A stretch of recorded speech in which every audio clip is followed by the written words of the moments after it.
Ouais. Alors bonjour à tous, je suis très heureux de vous voir parce que vous êtes mes étudiants préférés évidemment, comme tous les autres. Et je suis très heureux parce que je vais laisser la parole à ces personnes qui sont assez formidables. Christine Mazereau, l'impératrice du RECA, Réseau des écoles cinéma d'animation. C'est elle qui fait défiler les carrières, comme ça. Elle est d'une classe et d'une élégance rare et donc je lui laisserai la parole. Et puis, surtout, vous êtes venus pour assister à une présentation. On remercie énormément le CNC. Monsieur Bonneau, ici présent. Lui aussi va faire et défaire votre carrière. Et puis, je remercie aussi notre équipe technique. Merci Lorraine, merci Kylian. Et surtout, merci à tous, parce que vous êtes formidables. Même Léo.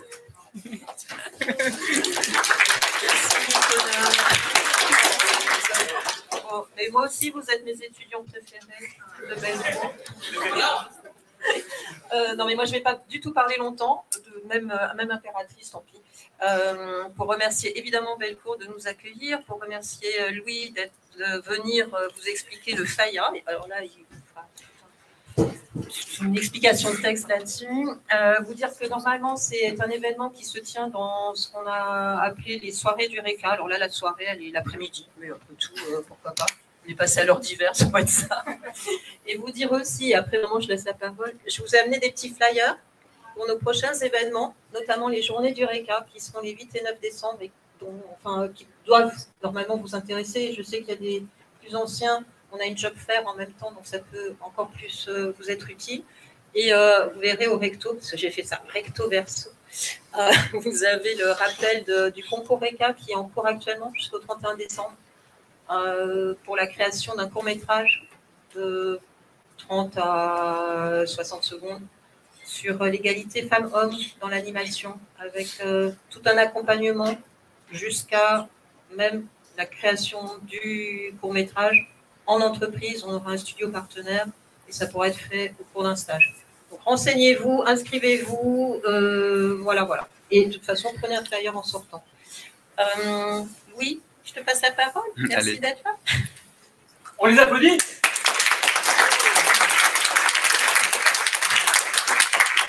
Et bonjour à toutes et à tous. Donc, je m'appelle Louis Bonneau et je travaille au CNC, c'est le Centre national du cinéma et d'image animée, qui j'espère pourra vous aider à faire votre carrière. Et je suis venu vous parler aujourd'hui des différentes aides et du soutien dont vous pouvez bénéficier pour vos projets d'animation au sens assez large. Mais avant ça, je voulais savoir sur les 2D, qui est là dans la salle? Est-ce que vous pouvez lever la main? Ok, grande majorité, super. La 3D, il y a des représentants, des dignes représentants, tous les représentants. Et est-ce qu'il y a aussi sur tout ce qui est plutôt du game design ou autre, la mécanique de jeu? Non, ok, donc c'est plutôt vraiment un public, on va dire, image, cinéma, audiovisuel. Je crois qu'il y a des anciens aussi qui font l'honneur d'être là, l'AREA, c'est ça? Et merci à vous d'être là. On est ensemble jusqu'à 18h. Donc l'idée, c'est d'essayer d'être à la fois un peu concis, mais étayé, c'est-à-dire vous donner une petite présentation de ce que sont les aides dont vous pouvez bénéficier. J'ai pas envie de m'asseoir, mais vous l'êtes malheureusement, donc je vais essayer d'être un peu interactif, d'aller venir vous voir en restant dans le champ de la caméra. Et si vous avez des questions, si vous voulez rebondir, n'hésitez pas. L'objet, c'est que ce soit un peu interactif, encore une fois, et qu'on puisse procéder comme ça. Et donc, on va fonctionner comme ça. On va essayer de tenir un rythme de 2 heures. Vous présenter ce qu'on appelle le FAIA. Je ne sais pas si vous en avez entendu parler. Levez la main pour ceux qui ont peut-être entendu cet acronyme, FAIA. Personne, bah ça tombe bien, je suis là pour ça. C'est le Fonds d'aide à l'innovation audiovisuelle, c'est l'ensemble des aides télé pour les premières étapes d'écriture pour les auteurs d'animation, en particulier comme vous. Donc vous montrer en fait qu'est-ce que c'est, à quoi ça sert, comment ça peut bénéficier pour vous, vos projets et vos débuts de carrière qu'on espère très prometteurs. Et vous donner aussi des conseils de dépôt de projet, des études de cas, c'est-à-dire vous donner des exemples de projets qui ont été soutenus, qui sont diffusés, qu'on peut voir à la télé, sur des plateformes, sur des réseaux, etc. Évidemment, prévoir un peu un temps d'échange spécifique s'il y a des questions qui vont être un peu maturées, on va dire, ou venir un peu plus tard. Est-ce que le CNC, ça vous dit quelque chose? Qui pourrait me dire, le CNC, c'est quoi pour vous, le Centre national du cinéma? Je dirais que c'est une boîte de production qui sert à financer des projets par des indépendants, que ce soit des documentations, des courts-métrages, tout ce qui touche à l'image. Ouais, quoi d'autre? y avait des petites mains qui se levaient, non?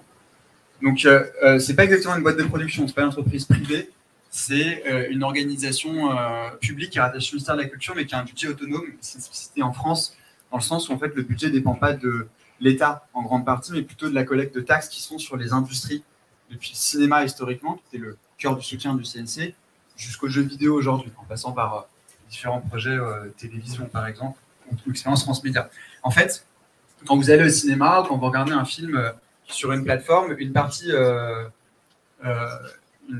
de cet argent, il est renversé au CNC, le CNC le réinjecte. Mais en fait, le rôle du CNC, c'est d'initier des politiques publiques en matière cinéma, audiovisuel. Donc moi, je vous parlais d'audiovisuel principalement aujourd'hui, mais c'est aussi soutenir et accompagner tous les professionnels, soit des entreprises de production, donc des boîtes de prod, comme vous les appelez, mais aussi des auteurs ou des autrices, comme vous, encore des techniciens, des réa, des borders, des cara designers, enfin, l'ensemble des professionnels de l'animation.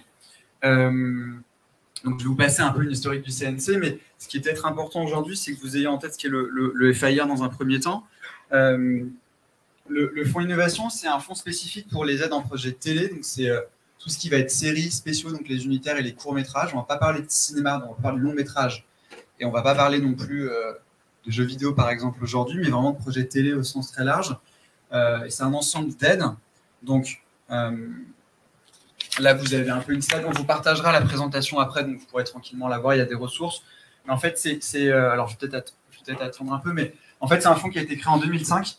Et le constat, c'était à l'époque des auteurs et des producteurs en animation qu'on n'avait pas de soutien en France spécifique public pour aider des auteurs à travailler sur des projets, des aides, ce qu'on appelle des aides sélectives, et pouvoir contribuer à accompagner ces projets et pouvoir derrière à des auteurs et à des producteurs de travailler ensemble et d'aller porter des propositions un peu plus originales, créatives, innovantes auprès des diffuseurs.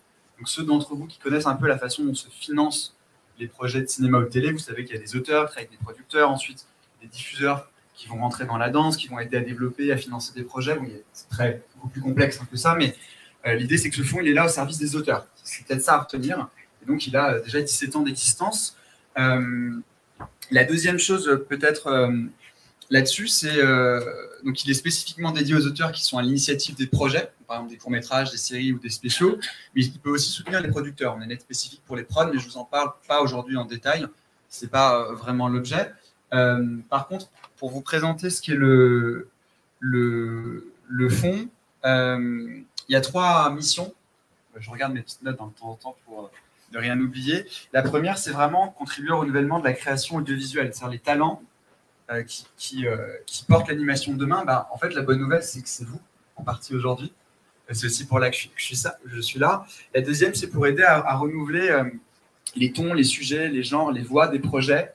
C'est-à-dire tous les genres des projets qu'on peut voir assez peu encore aujourd'hui à la télévision ou sur les plateformes. Quand je parle de télé, c'est vraiment au sens large. C'est des chaînes hertziennes. Est-ce que vous avez des exemples de chaînes hertziennes, par exemple, qui parlent de l'anime?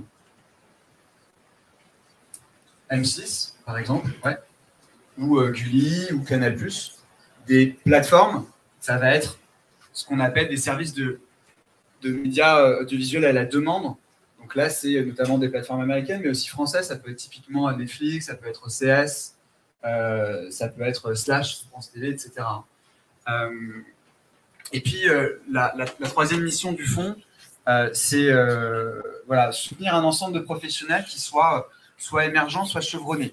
Donc, émergents, c'est des personnes comme vous, a priori, qui n'ont pas encore d'expérience, puisque vous êtes en plein cours de vos études, vous allez bientôt finir vos études, ou vous venez d'en sortir, mais aussi des personnes qui sont déjà plus expérimentées, qui ont peut-être 5, 10, 15 ou 20 ans ou plus d'expérience dans le milieu de l'animation. Donc ça, c'est les objectifs du fonds. Après, le fonds, comment ça fonctionne? Rapidement, et après, je vais vous montrer des exemples très concrets de projets. C'est un système d'aide. Nous, avec notre équipe CNC, à la direction de l'audiovisuel, on s'occupe d'aide pour la prise de vue réelle, donc le live, et pour l'animation. Moi, je vous parlais que d'animation aujourd'hui. Donc, vous avez un peu les objectifs que je vous ai déjà indiqués. Je ne reviens pas là-dessus. Il y a 4 aides distinctes en animation. C'est ça qu'il faut retenir. Il y en a 3 pour les auteurs et 1 pour les prods au Fonds Innovation. Les aides pour les auteurs, c'est les aides au concept, à l'écriture et à la réécriture. Après, il y a une aide au développement. Et là, en fait, on parle de toutes les aides pour les projets d'animation que vous pouvez porter, depuis les premières étapes d'écriture, depuis le moment où vous avez une idée, vous allez la transformer en un concept, le moment où un producteur va vous accompagner, jusqu'à ce qu'un diffuseur arrive. Ce qu'on appelle la recherche et le développement. La manière dont ça fonctionne, et je vous montrerai concrètement après, c'est des aides sélectives. C'est-à-dire qu'il y a ce qu'on appelle des commissions. C'est un petit peu comme les jurys de fin d'études. Pour ceux qui ont passé aussi des jurys, là je vois au deuxième rang, il y a des exemples aujourd'hui. C'est-à-dire que c'est des professionnels extérieurs qui représentent l'animation sur tous les corps de métier, et qui en fait vont donner des avis motivés pour soutenir ou pas financièrement, donner des analyses sur les projets. Ce qu'on appelle des commissions au CNC, mais aussi dans beaucoup d'organisations publiques et privées en Europe. Vous pouvez déposer plusieurs demandes par an d'aide, jusqu'à 5, seul ou en coécriture. C'est-à-dire, soit vous portez seul un projet, soit vous travaillez, c'est souvent le cas, je pense, sur vos profils de fin d'études ou vos projets, hein, vous êtes en coécriture. Vous êtes plusieurs, par exemple, à bosser là-dessus. Et en fait, ces aides, elles sont aussi accessibles pas à tout le monde. N'importe qui ne peut pas postuler à ces aides. Il faut que vous soyez éligible par la formation, par l'expérience. Concrètement, quand vous êtes diplômé de l'école Bellecour, ou d'une école qui est membre du RECA, ça vous permet de postuler à ces aides-là. Si ce n'est pas le cas, vous pouvez aussi être éligible via de l'expérience. En fait, on accueille des publics d'auteurs très diversifiés en animation. Ça peut être des personnes qui viennent de l'illustration jeunesse, du roman graphique, du podcast, évidemment, des auteurs réa, des scénaristes, des boarders ou des chara designers pour la télévision ou pour le cinéma. Mais c'est vraiment très, très vaste. Et la manière dont ces aides, elles fonctionnent, c'est une aide financière. Et quand vous obtenez une aide, on vous verse une partie de l'aide, ensuite vous faites un rendu de travail. Et après, dans un deuxième temps, quand le rendu de travail est validé par le CNC, vous avez la deuxième partie de l'aide. Voilà là-dessus. Donc, comme je vous le disais, le Fonds Innovation au CNC, c'est les aides pour les projets d'animation. Ça vous accompagne du tout début de votre projet jusqu'au moment où il y a un diffuseur. Et comme on est en milieu d'après-midi, en milieu de semaine, et qu'il ne faut pas vous endormir, je vous propose aussi de montrer des exemples un peu concrets de projets qui sont soutenus par le Fonds Innovation. Et après, je vais vous parler exactement de ce genre de projet. Ça vous sera peut-être aussi parlant.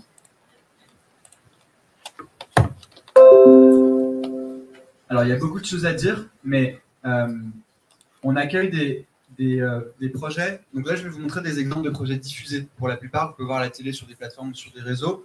On accueille des projets qui sont très différents. On accueille des projets qui sont... alors, peut-être avant de... Je vais revenir juste là-dessus, sur cette petite présentation. En fait, on accueille des courts-métrages, donc c'est 8 minutes minimum, ce qu'on appelle des spéciaux, c'est des unitaires, 26 ou 52 minutes, mais aussi des web-séries, des séries de tout format et des formats courts. Maintenant que je vous ai dit ça, je vais vous montrer des projets. Là, on est sur un autre univers, c'est plutôt une cible très jeunesse. C'est une série qui est sur Canal+ en ce moment. Donc, le Fonds Innovation a aidé dès le début sur la première saison. La deuxième saison, elle est en cours de production. Ça s'appelle Mush Mush et les Champottes. Et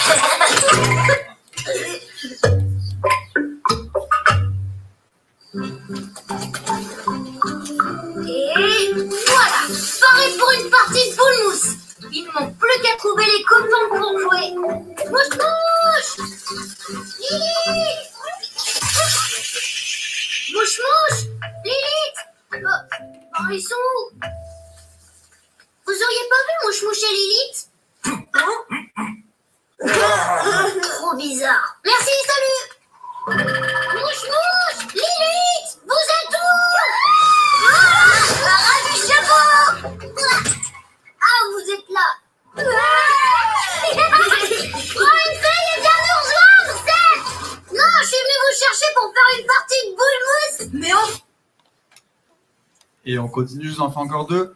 Donc vous voyez, c'est des formats, des gens qui sont très différents à chaque fois, des sujets, des techniques aussi. Peut-être autre chose, l'amour à ses réseaux.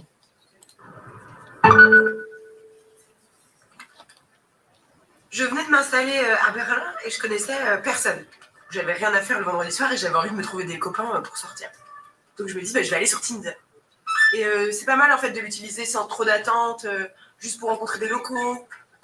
Mais par contre, il y a plein de mecs à Berlin, ça se me dire qu'ils en ont trop marre des meufs qui font ça, et même sur leur bio, ils mettent je suis pas un tourist guide, je suis pas là pour te faire découvrir la ville. Ouais. C'est sympa, mais je comprends que eux, ils en aient un peu ras-le-bol quoi, de faire ça. Ouais. Et je parle avec ce mec donc, qui s'appelait Franz. Il avait une grosse barbe. J'avais l'impression qu'il faisait un peu mono de colo. Enfin, il m'évoquait un truc un peu sympathique. Par contre, il dit qu'il est en couple libre. Moi, ça me saoule d'habitude les mecs en couple libre. Ça m'intéresse pas d'être le petit piment d'un mec à côté de son couple, quoi. Mais bon, là, je me dis, bon, t'as pas le choix, meuf, t'as pas de pote, donc revois tes critères à la baisse, quoi. Et assez rapidement, on convainc d'aller boire un verre. Je dirais que je me sens très à l'aise, j'ai l'impression d'être avec un vieux copain, il me raconte Berlin, c'est très sympa. Mais sauf qu'à un moment, tout d'un coup, j'ai super mal au bide, parce que mes règles vont arriver, mais genre avec crampes de ouf et tout. Et là, comme j'étais vraiment à l'aise, je lui dis, ah là là, ça va pas du tout, je vais avoir mes règles, j'ai super mal au bide et tout. Il me prend la main, il me regarde avec un air hyper grave, en mode, je comprendrai jamais ta douleur, parce que je sais pas ce que c'est qu'être une femme, et je vais te dire que je suis avec toi. Et je me dis, il est sympa le gars, tu vois. Et après, il dit, on s'arrête là. Désolé.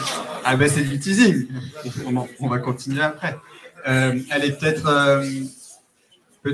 deux derniers exemples. Cette fois, la Stopmo. Alors, ça, c'est une série franco-japonaise portée par une société française et des auteurs français et japonais qui est en cours de fabrication et qui a été soutenu par le fonds, évidemment, et qui n'est pas encore diffusée. Elle est adaptée d'un court-métrage en stop-mo, donc d'une œuvre originale japonaise. Ça, c'est en ligne sur YouTube, je vous le conseille. Et je vous montre peut-être la première minute, ça s'appelle Mogu et Pérol.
Et un dernier, cette fois, c'est un spécial, donc c'est 26 minutes, qui s'appelle Vanille. Il a obtenu par exemple une aide à l'écriture pour les auteurs en 2013 et il est sorti l'année dernière.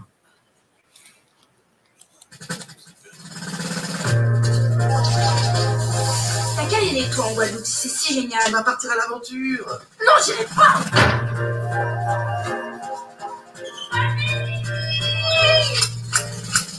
Tellement contente de te revoir.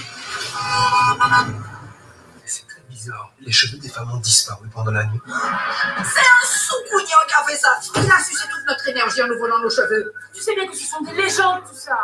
Et ça aussi, c'est des légendes, peut-être.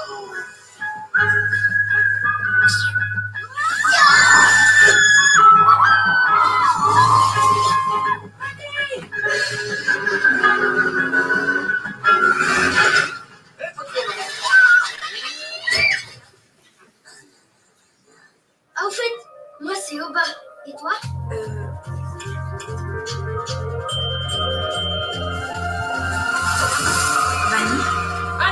Vanille.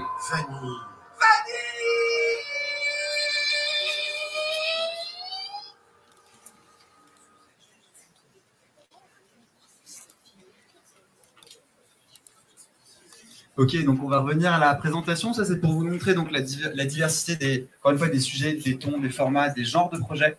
Vous pouvez voir accompagné au Fonds Innovation. Quelques infos et ensuite on passera un peu à une présentation des aides. Donc je vous le disais, c'est un peu tous les projets d'animation télé au sens large qui sont ici pour être accompagnés et soutenus. Donc c'est des programmes qui sont très différents. On reçoit beaucoup de demandes chaque année, environ 300 par an en animation sur les différentes aides. Et ça s'adresse à toutes les cibles. Vous savez, on écrit très différemment pour l'animation en fonction des différents publics, notamment pour la jeunesse. Donc, en fait, on accompagne aussi bien des programmes pour les tout-petits, pour les moins de 3 ans, les 6 à 10 ans, par exemple, ou alors plus sur un public familial, ado-adulte, entre autres. Et tous les genres sont évidemment les bienvenus. Hein. Vous avez vu un peu de la comédie, du documentaire, et puis un peu plus de l'historique ou du sociétal.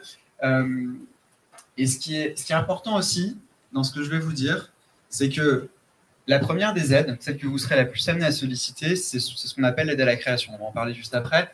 C'est une aide qui est anonyme. Ça, c'est unique en France. Et en fait, ça permet aussi de surreprésenter, de survaloriser la représentation des femmes et des auteurs plus jeunes. C'est-à-dire que la moyenne des auteurs en animation qui déposent, la moyenne d'âge, elle est plus élevée que ceux qui sont lauréats. Pareil, la propension des femmes qui déposent, elle est moins importante que la propension des femmes qui est aidée. Vous voyez? Donc ce principe de l'anonymat qui est unique dans ces aides-là, il permet aussi de contribuer à ce que je vous disais sur les objectifs du fonds, de renouveler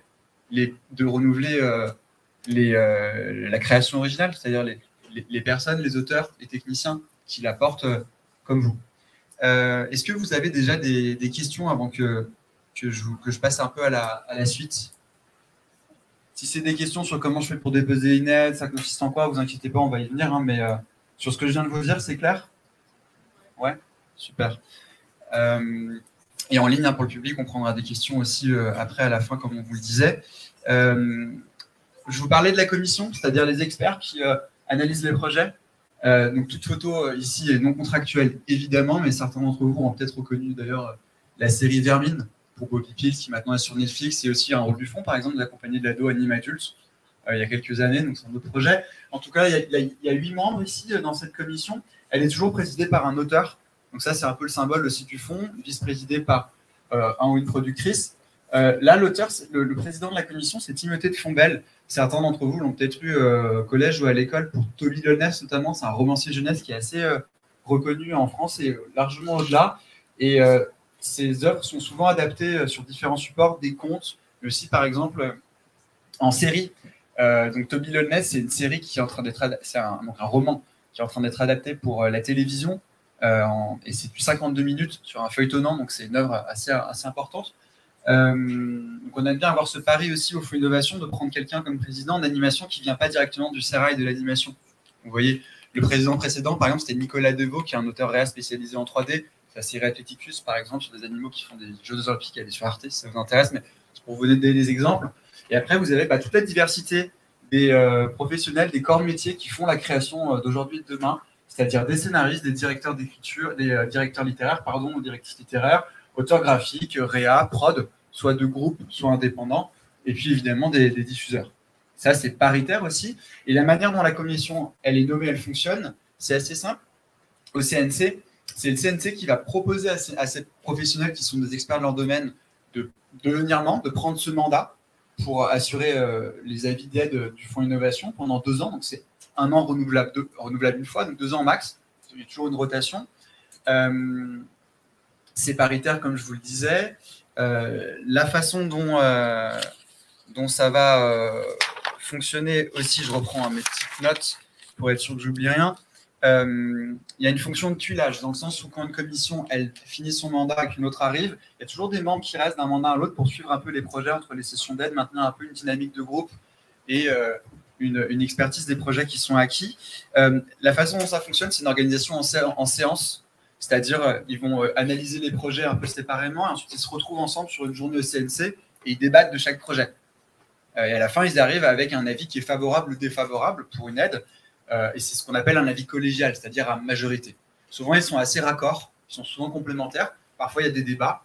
Les professionnels, ces experts-là, ne sont pas d'accord. Ce qui arrive aussi, c'est l'objectif. Mais en tout cas, il faut qu'un avis d'aide soit conditionné au fait d'avoir un avis majoritaire. Sur les 8 membres, il faut qu'il y en ait au moins 5 qui soient d'accord. Et vous allez peut-être me dire, s'ils sont 8 et qu'il y a égalité, comment on fait pour départager? C'est la voix du président, de la vice-présidente qui compte double en fonction de qui est présent. Ça, c'est un petit peu sur la cuisine. Et ils passent beaucoup de temps. Ils vont analyser, par exemple, 40 projets sur une session. Ils passent toute la journée ensemble avec nous au CNC.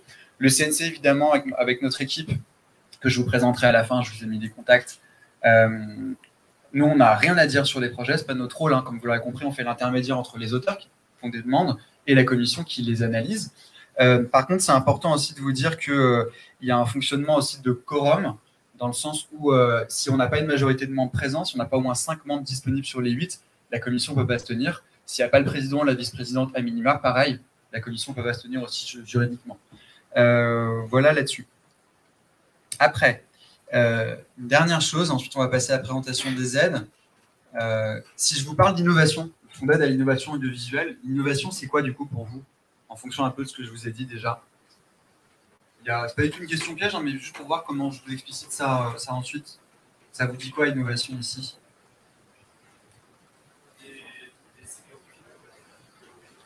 Des séries originales, tu veux dire des créations originales, c'est-à-dire pas des adaptations? Ouais, par exemple, mais pas que. Des techniques d'anime très variées aussi, ouais. Quoi d'autre? Les thèmes? Ouais, les thèmes, les sujets qui sont abordés, bah, vous en avez vu quelques-uns ici qui sont différents.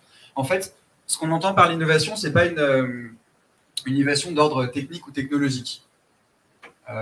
C'est effectivement une prise de risque créative des auteurs et d'aller proposer, encore une fois, bah, vous le disiez vous-même, des sujets, des techniques, des tons aussi de projet, des envies qui sont personnelles, la plupart du temps issues de ce qu'on appelle la création originale, c'est vous qui êtes à la naissance, à la jeunesse du projet, même si les adaptations sont aussi bienvenues en fonds d'innovation.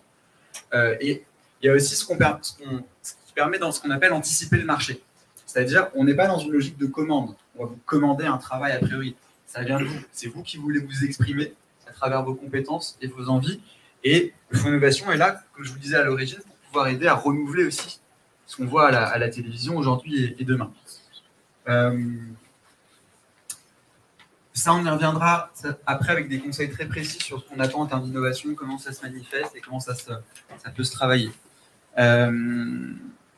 Voilà, déjà pour cette première partie. Donc ça, c'était la présentation du fonds. Je vous ai mis des exemples aussi de projets dans la présentation que vous pourrez aller voir de vous-même avec à chaque fois le type d'aide. Donc par exemple, quand je vous parlais de Vanille, ils ont une aide à l'écriture. Donc pour les auteurs, première étape d'accompagnement en 2013. Le projet a été diffusé en 2020-2021. Donc vous voyez, il s'est passé en fait 7 ans. Ça peut paraître très long, c'est effectivement long, mais vous savez que l'animation spécifiquement, il y a des temps de maturation, de développement qui peuvent être assez longs. Hein. Par contre, à l'inverse, il y a aussi des projets qui peuvent se faire beaucoup plus rapidement, sur quelques années, 1 ou 2 ans. Mais là, je vous ai mis des exemples. Sur les courts-métrages, par exemple, ça peut aussi vous intéresser, même si j'en ai pas montré aujourd'hui. Les deux courts-métrages lauréats des Césars de cette année, de l'année dernière, ils sont passés par le Fonds d'innovation, donc par Folie douce, Folie dure ou L'heure de l'ours. Ils ont été aidés assez en amont aussi. Par exemple, L'heure de l'ours d'Agnès Patron, lauréat des Césars de l'année dernière, il a été aidé en 2015. Il a été diffusé l'année dernière, vous voyez, donc il s'est passé quand même quelques années. Donc c'est vraiment des aides pour vous dès les premières étapes. C'est ça que je martèle et que je veux vous répéter ici. Voilà, donc je vous ai mis différents exemples, je passe là-dessus, vous en avez vu quelques-uns. Maintenant, on va parler concrètement des aides. C'est-à-dire quand vous voulez présenter une demande et que vous êtes diplômé de Bellecour ou d'une école du RECA, comment ça se passe? C'est quoi les aides? Ça correspond à quel type de projet, quel niveau d'avancement, qui c'est qui va lire les projets, comment on analyse un projet, comment ça se passe concrètement. Comme je vous le disais, il y a 3 types d'aides. Il y a ce qu'on appelle les aides à concept, à l'écriture et à la réécriture. La première phase concept et écriture, ce qu'on appelle aussi l'aide à la création. C'est 2 phases complémentaires d'une même aide. Ça, c'est de manière très générale. Ensuite, on y viendra. C'est un dossier en fait, artistique que vous allez soumettre qui fait 15 à 18 pages. Il est anonyme. Il y a un système de présélection. Par contre, les aides à la réécriture, vous venez accompagner de collaborateurs. Et là, les modalités sont différentes. Il y a aussi une aide pour les producteurs au développement. Si on a un petit peu de temps, je pourrais vous la présenter rapidement après, même si ça ne vous fonctionne pas directement. Ce qu'il faut savoir, c'est que ces aides, les aides à la phase d'écriture, concept, écriture, réécriture, elles s'adressent aux auteurs, elles sont versées aux auteurs, à leur bénéfice. Pas par exemple à des producteurs qui vous accompagneraient. Que vous soyez accompagné ou pas, ce n'est pas vraiment une question ici. Vous allez le préciser au CNC quand vous postulez. Mais comme la première aide à la création, elle est anonyme, ce qui compte, c'est votre dossier artistique. On ne peut pas savoir qui vous êtes, ce que vous avez fait avant, c'est vraiment la valeur artistique du projet. Ces aides-là, concept, écriture, écriture, elles sont cumulables, quelle que soit leur combinaison, et dans le respect de leur chronologie. Ici, si par exemple, vous obtenez d'abord l'aide au concept et ensuite l'aide à l'écriture, vous allez obtenir ce qu'on appelle l'aide à la création. Donc, c'est un forfait, en fait, que je vais vous montrer après. Et ces aides, comme je vous le disais, elles sont toujours versées en 2 temps. Vous avez un avis favorable d'aide, donc vous versez 75% du montant de l'aide. Ensuite, vous faites un rendu de travail. Vous allez travailler sur le projet grâce à cette aide et on verse les 25%. Voilà là-dessus. Donc, la première aide, c'est l'aide à la création, concept écriture. Ce qu'on appelle l'aide au concept, c'est vraiment pour... vous n'avez pas simplement une bonne idée, par exemple, d'une série de formats courts ou d'un court-métrage ou d'un spécial, mais c'est vraiment déjà un concept qui est un peu éprouvé. On va parler un peu de cette terminologie, ce qu'on entend par un concept, une dramaturgie, des techniques d'animation. Mais l'idée, c'est de pouvoir consolider les bases d'un projet. En général, c'est plutôt pour une série, l'aide de concept. Et l'aide à l'écriture, elle correspond à un degré d'avancement qui est plus important. Je vais vous montrer concrètement ça après. Par exemple, on demande un synopsis obligatoire du premier épisode pour une série ou de votre spécial, plus des recherches sur les persos, les décors qui sont plus importants que l'aide au concept. Et en fait, l'objet d'une aide à l'écriture, c'est de récompenser le travail que vous avez déjà fourni, seul ou avec en coécriture, et aussi de pouvoir ensuite ce qu'on appelle exposer le projet au marché, c'est-à-dire démarcher des producteurs. En fait, les aides du Fonds Innovation, elles sont là aussi pour vous aider à vendre vos projets derrière à des producteurs. Et il y a quelque chose qui est important de vous rappeler, vos projets de fin d'études, ils ne sont pas éligibles à cette aide-là, a priori. Pourquoi? Parce que vous allez avoir un accompagnement pédagogique un peu spécifique sur les techniques, sur le dialoguer aussi éventuellement, et on considère qu'il y aurait une rupture d'égalité. Ça serait un traitement de faveur ou un traitement un peu différent pour d'autres auteurs qui, eux, ne seraient pas passés par une école et qui n'auraient pas eu cet encadrement sur des projets de fin d'études. Par contre, vos projets de fin d'études, potentiellement, ils peuvent faire l'objet d'une aide à la réécriture. Ça, je vous en parle après. La manière dont ça marche, c'est-à-dire, vous allez me dire, ok, bon, c'est intéressant, mais comment ça se passe pour le cash, la moula? Et ben, c'est des forfaits, en fait, c'est-à-dire en fonction du format. Si, par exemple, vous êtes sur un court-métrage, c'est un forfait de 8 000 €. Si c'est une série qui fait 26 minutes ou plus par épisode, c'est des forfaits de 30 000 €. La bonne nouvelle aussi pour vous, vous arrivez un peu à point nommé sur ces prochaines années, c'est que les forfaits écriture viennent d'être revalorisés par le CNC pour atteindre ceux de la fiction. Donc, les auteurs qui postulent maintenant sont susceptibles de gagner plus de 30% d'évolution des aides. C'est aussi un signal qu'on soutient résolument l'animation et les talents qu'il apporte. Donc, je vous ai mis une petite présentation après. Vous pourrez aller voir vous-même. Je ne reviens pas là-dessus, mais voilà, retenez le fait qu'en fonction du format, vous avez un forfait financier qui est différent. Et après, la dernière chose à avoir en tête, c'est que l'aide au concept, quel que soit le format de votre projet, est-ce que c'est une série de 7 minutes, 13 minutes par épisode, est-ce que c'est un spécial de 26, c'est toujours 10 000 € selon la coécriture. Par contre, l'aide à l'écriture, elle, ça va vraiment être fonction du format. C'est un peu les deux distinctions. C'est important aussi de vous dire que le projet ne doit pas avoir été présenté à un diffuseur. Pourquoi? Parce qu'encore une fois, c'est les premières étapes d'écriture, c'est là pour vous. En principe, à ce stade-là, vous n'avez pas de producteur, même si certains peuvent présenter avec des prods, mais c'est à votre bénéfice. Donc, on considère que c'est vraiment des projets embryonnaires. Ça veut dire que vous ne devez pas être en développement avec des diffuseurs et que les projets doivent pas être soumis à l'examen d'un diffuseur. Par exemple, pitcher dans le cadre d'un festival comme Annecy ou d'un marché, ou encore si vous êtes avec un prod et qu'il a envoyé un dossier pour un diffuseur. Voilà ça sur la présentation un petit peu de ça. Cette aide, elle est assez spécifique, comme je vous le disais. Pourquoi? Parce qu'elle est anonyme, il y a un système de présélection. Mais avant de vous parler de ça, peut-être vous dire concrètement, quand je fais une demande, ok, 15-18 pages, c'est quoi concrètement? En fait, vous faites par exemple une demande au concept, et je vous montrerai des dossiers après. Vous allez montrer le concept du projet, présentation des personnages principaux par exemple, leur chara design aussi, donc une fiche perso sur le texte, le scénario, le chara design. Si c'est une série, il peut y avoir ce qu'on appelle une mécanicale, une présentation un peu des fondamentaux de la dramaturgie. Et puis, on va attendre sur une aide de concept déjà au moins 3 planches colorisées, pas trop rough, en tout cas un apport graphique original propre au projet, et qui n'est pas un mood board, qui n'est pas des références à un univers graphique antérieur si c'est une adaptation. Donc, c'est vraiment, il faut un apport graphique minimum pour pouvoir postuler aux aides du Fonds Innovation. En premier lieu, à l'aide de concept. Et après, vous êtes libre de faire comme vous voulez. Je vais vous montrer des exemples très concrets de projets. Et l'aide à l'écriture, comme je vous le disais, il y a un peu plus d'éléments, c'est plus travaillé. Il y a notamment un synopsis et des présentations de persos plus développées, etc. Autre chose qui est important à avoir en tête, comment ça fonctionne concrètement? C'est-à-dire, si vous voulez déposer une demande, comment ça fonctionne?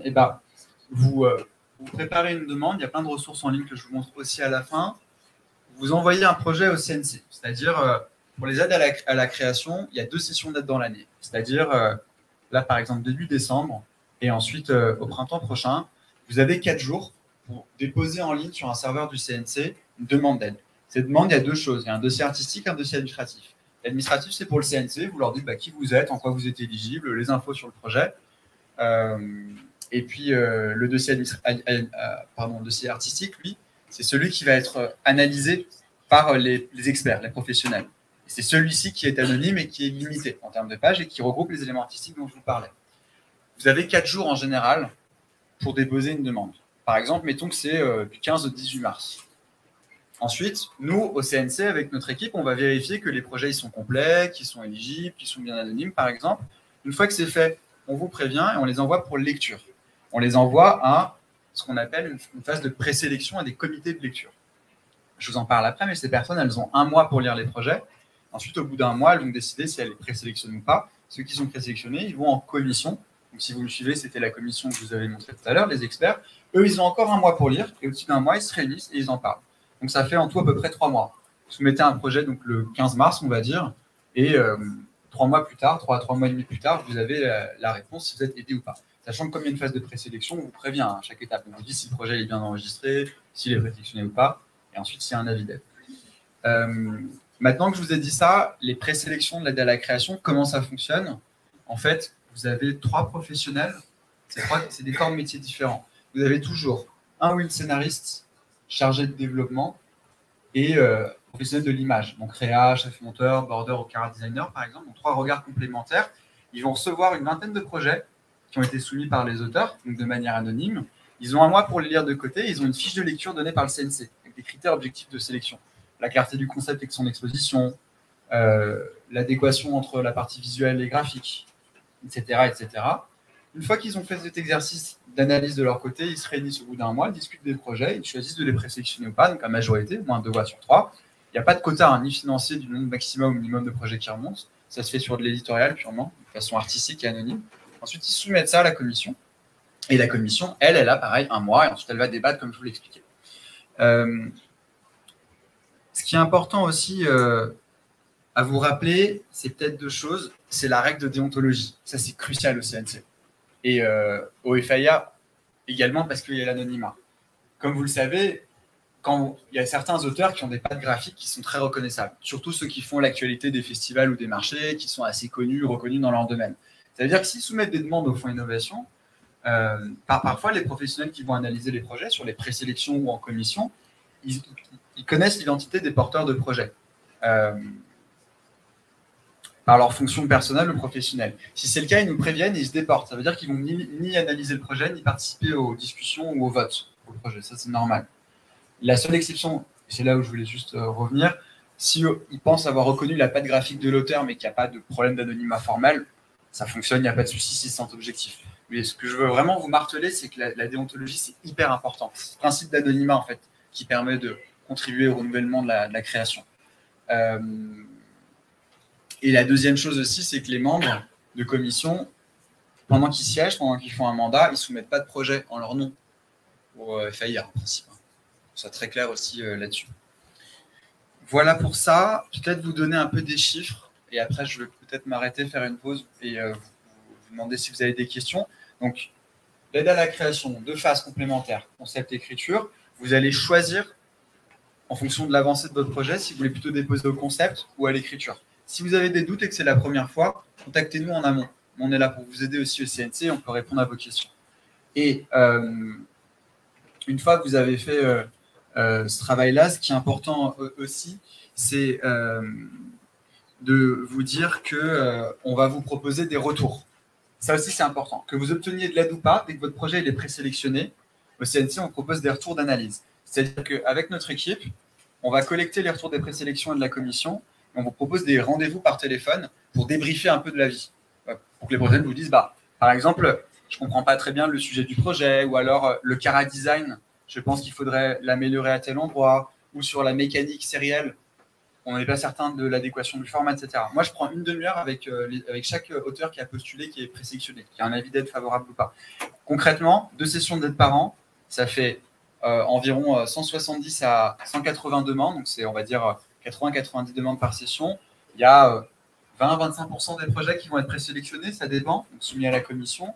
Et ensuite, au final, le ratio déposé lauréat, il est de environ 15 à 20%. Ça dépend aussi des sessions. Donc, vous voyez, c'est une aide qui est sélective, c'est-à-dire qu'il faut bosser avant. Il ne faut pas l'envoyer comme ça, il faut le préparer. Si c'est une première demande et que vous sortez de l'école Bellecour ou de l'école du RECA, et que venez nous voir en avance. Un mois avant, vous nous sollicitez, vous nous dites, c'est la première fois que je fais une demande d'aide. Évidemment, vous allez vérifier que vous êtes éligible, regardez tous les documents en ligne que je vous montre à la fin. Vous avez des questions, on en parle. On est là pour vous accompagner, en fait. C'est vraiment ça qu'il faut avoir en tête aussi. Voilà là-dessus. Est-ce qu'il y a des questions déjà? Est-ce que c'est clair? Ouais. Ouais, une question? Quand on soumet un dossier, est-ce qu'il y a des thèmes sur la création? Est-ce qu'il y a des thèmes à éviter, à privilégier, ou est-ce qu'il y a une liberté totale sur la création? Oui, absolument, il y a une liberté totale sur la création. C'est l'objectif du fonds.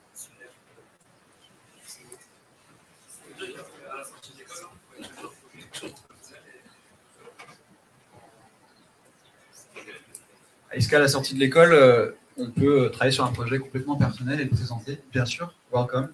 C'est aussi l'objet du fonds pour le premier projet. Attention avec la distinction hors film de fin d'études qui n'est pas éligible à cette aide, possiblement à celle dont je vous parle après, la réécriture. C'est une aide individuelle, mais est-ce qu'ils peuvent être deux à la soumettre? C'est-à-dire que ça peut être une idée collective. Absolument. Est-ce que c'est simplement une idée individuelle? Ça peut être une idée collective. La coécriture, elle est encouragée, en fait, au fonds d'innovation. La plupart du temps, sur des projets d'animation, les auteurs, ils sont vraiment seuls, sauf si c'est des courts-métrages et qui sont auteurs-réalisateurs. Souvent, vous allez avoir un ou une scénariste et une personne sur l'image, un réa ou un animateur ou un graphiste. Et en fait, quand vous faites une demande d'aide, je vous laisse, c'est des forfaits. En fait, une demande, en fait, formellement, il y a ce qu'on appelle un accord de répartition. C'est-à-dire, en fonction de la répartition de votre travail, vous dites, bah, on est deux, on est à 50% sur la répartition d'aide. Donc, si c'est par exemple une aide de 10 000 €, on aurait chacun 5 000 €. Ou alors, on est à 60-40%. L'un aurait 6 000 en fonction du travail qu'il a fait. C'est aussi le créateur du projet. Disons si c'est un animateur. Puis le scénariste est arrivé entre-temps, donc il est à 40%. Ça, c'est à vous de voir. Mais nous, on va faire attention à ce qu'il y ait une répartition équilibrée, qui témoigne le fait qu'il y ait une réelle situation de coécriture. Donc ça, c'est pour l'aide à la création. Hein. Ensuite, moi, je voulais aussi vous parler de l'aide à la réécriture.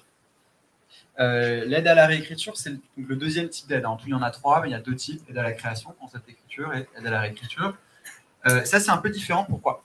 Parce que c'est une aide qui se base sur une version déjà avancée du projet. On n'est pas juste au concept.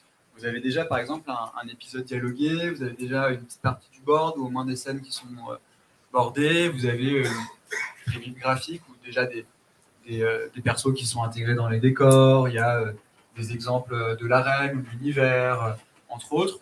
Et vous avez des problèmes d'écriture, que ce soit des problèmes d'écriture scénaristique ou graphique.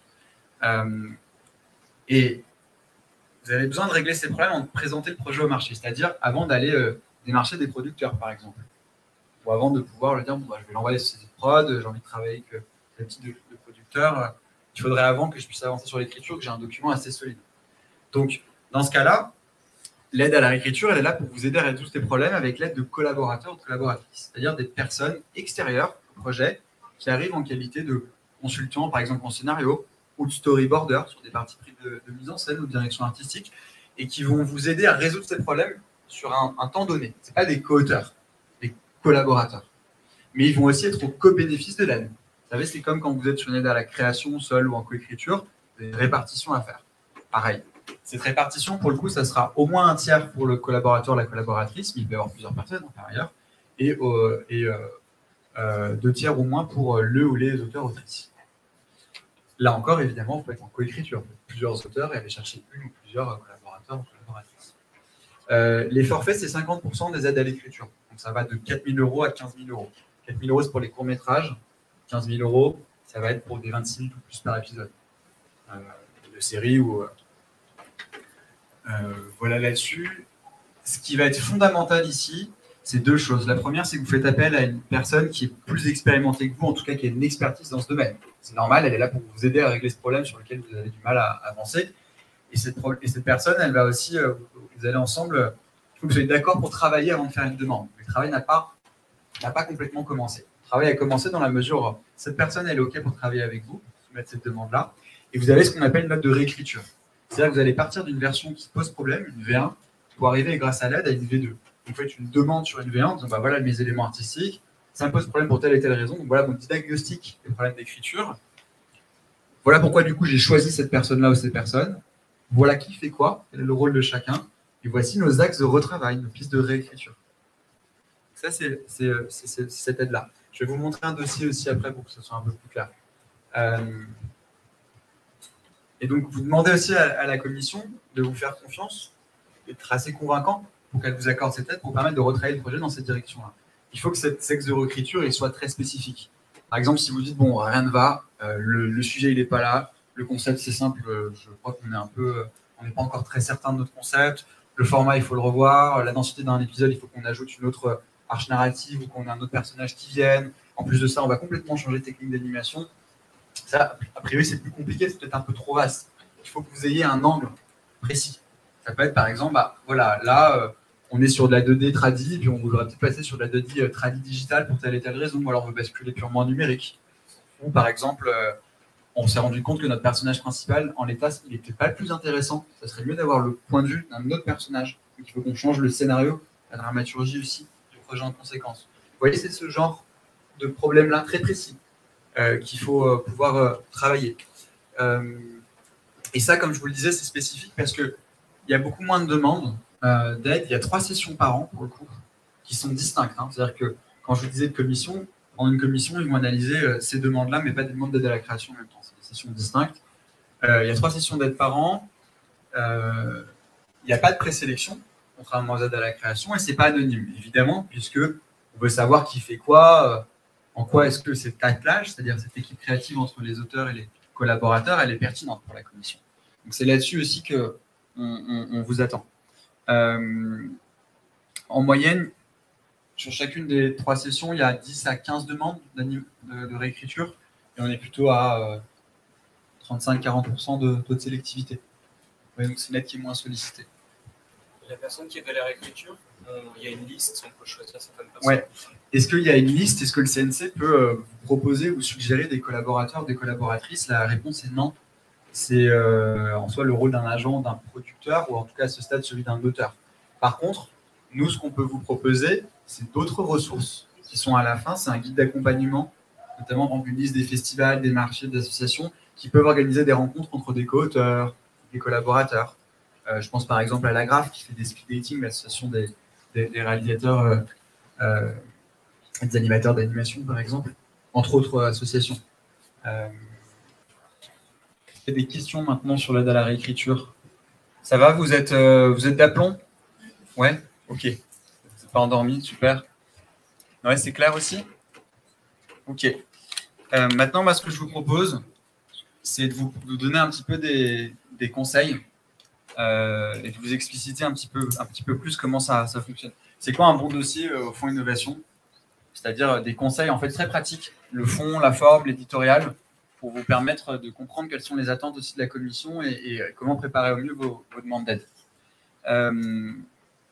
Alors, il y a beaucoup de choses à dire, mais ce qu'il faut savoir, c'est que la commission, c'est des experts, hein, et ils n'ont évidemment pas de fiche de lecture ou de liste de critères comme ça définis.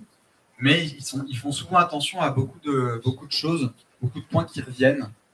Et moi, ça fait 2 ans que je suis au CNC maintenant, et du coup, c'est un peu un condensé de ces différents points d'attention, de ces conseils que je peux vous livrer ici pour l'école Bellecour et pour le réseau du RECA aujourd'hui. La première, ça serait en fait la singularité du point de vue de votre projet.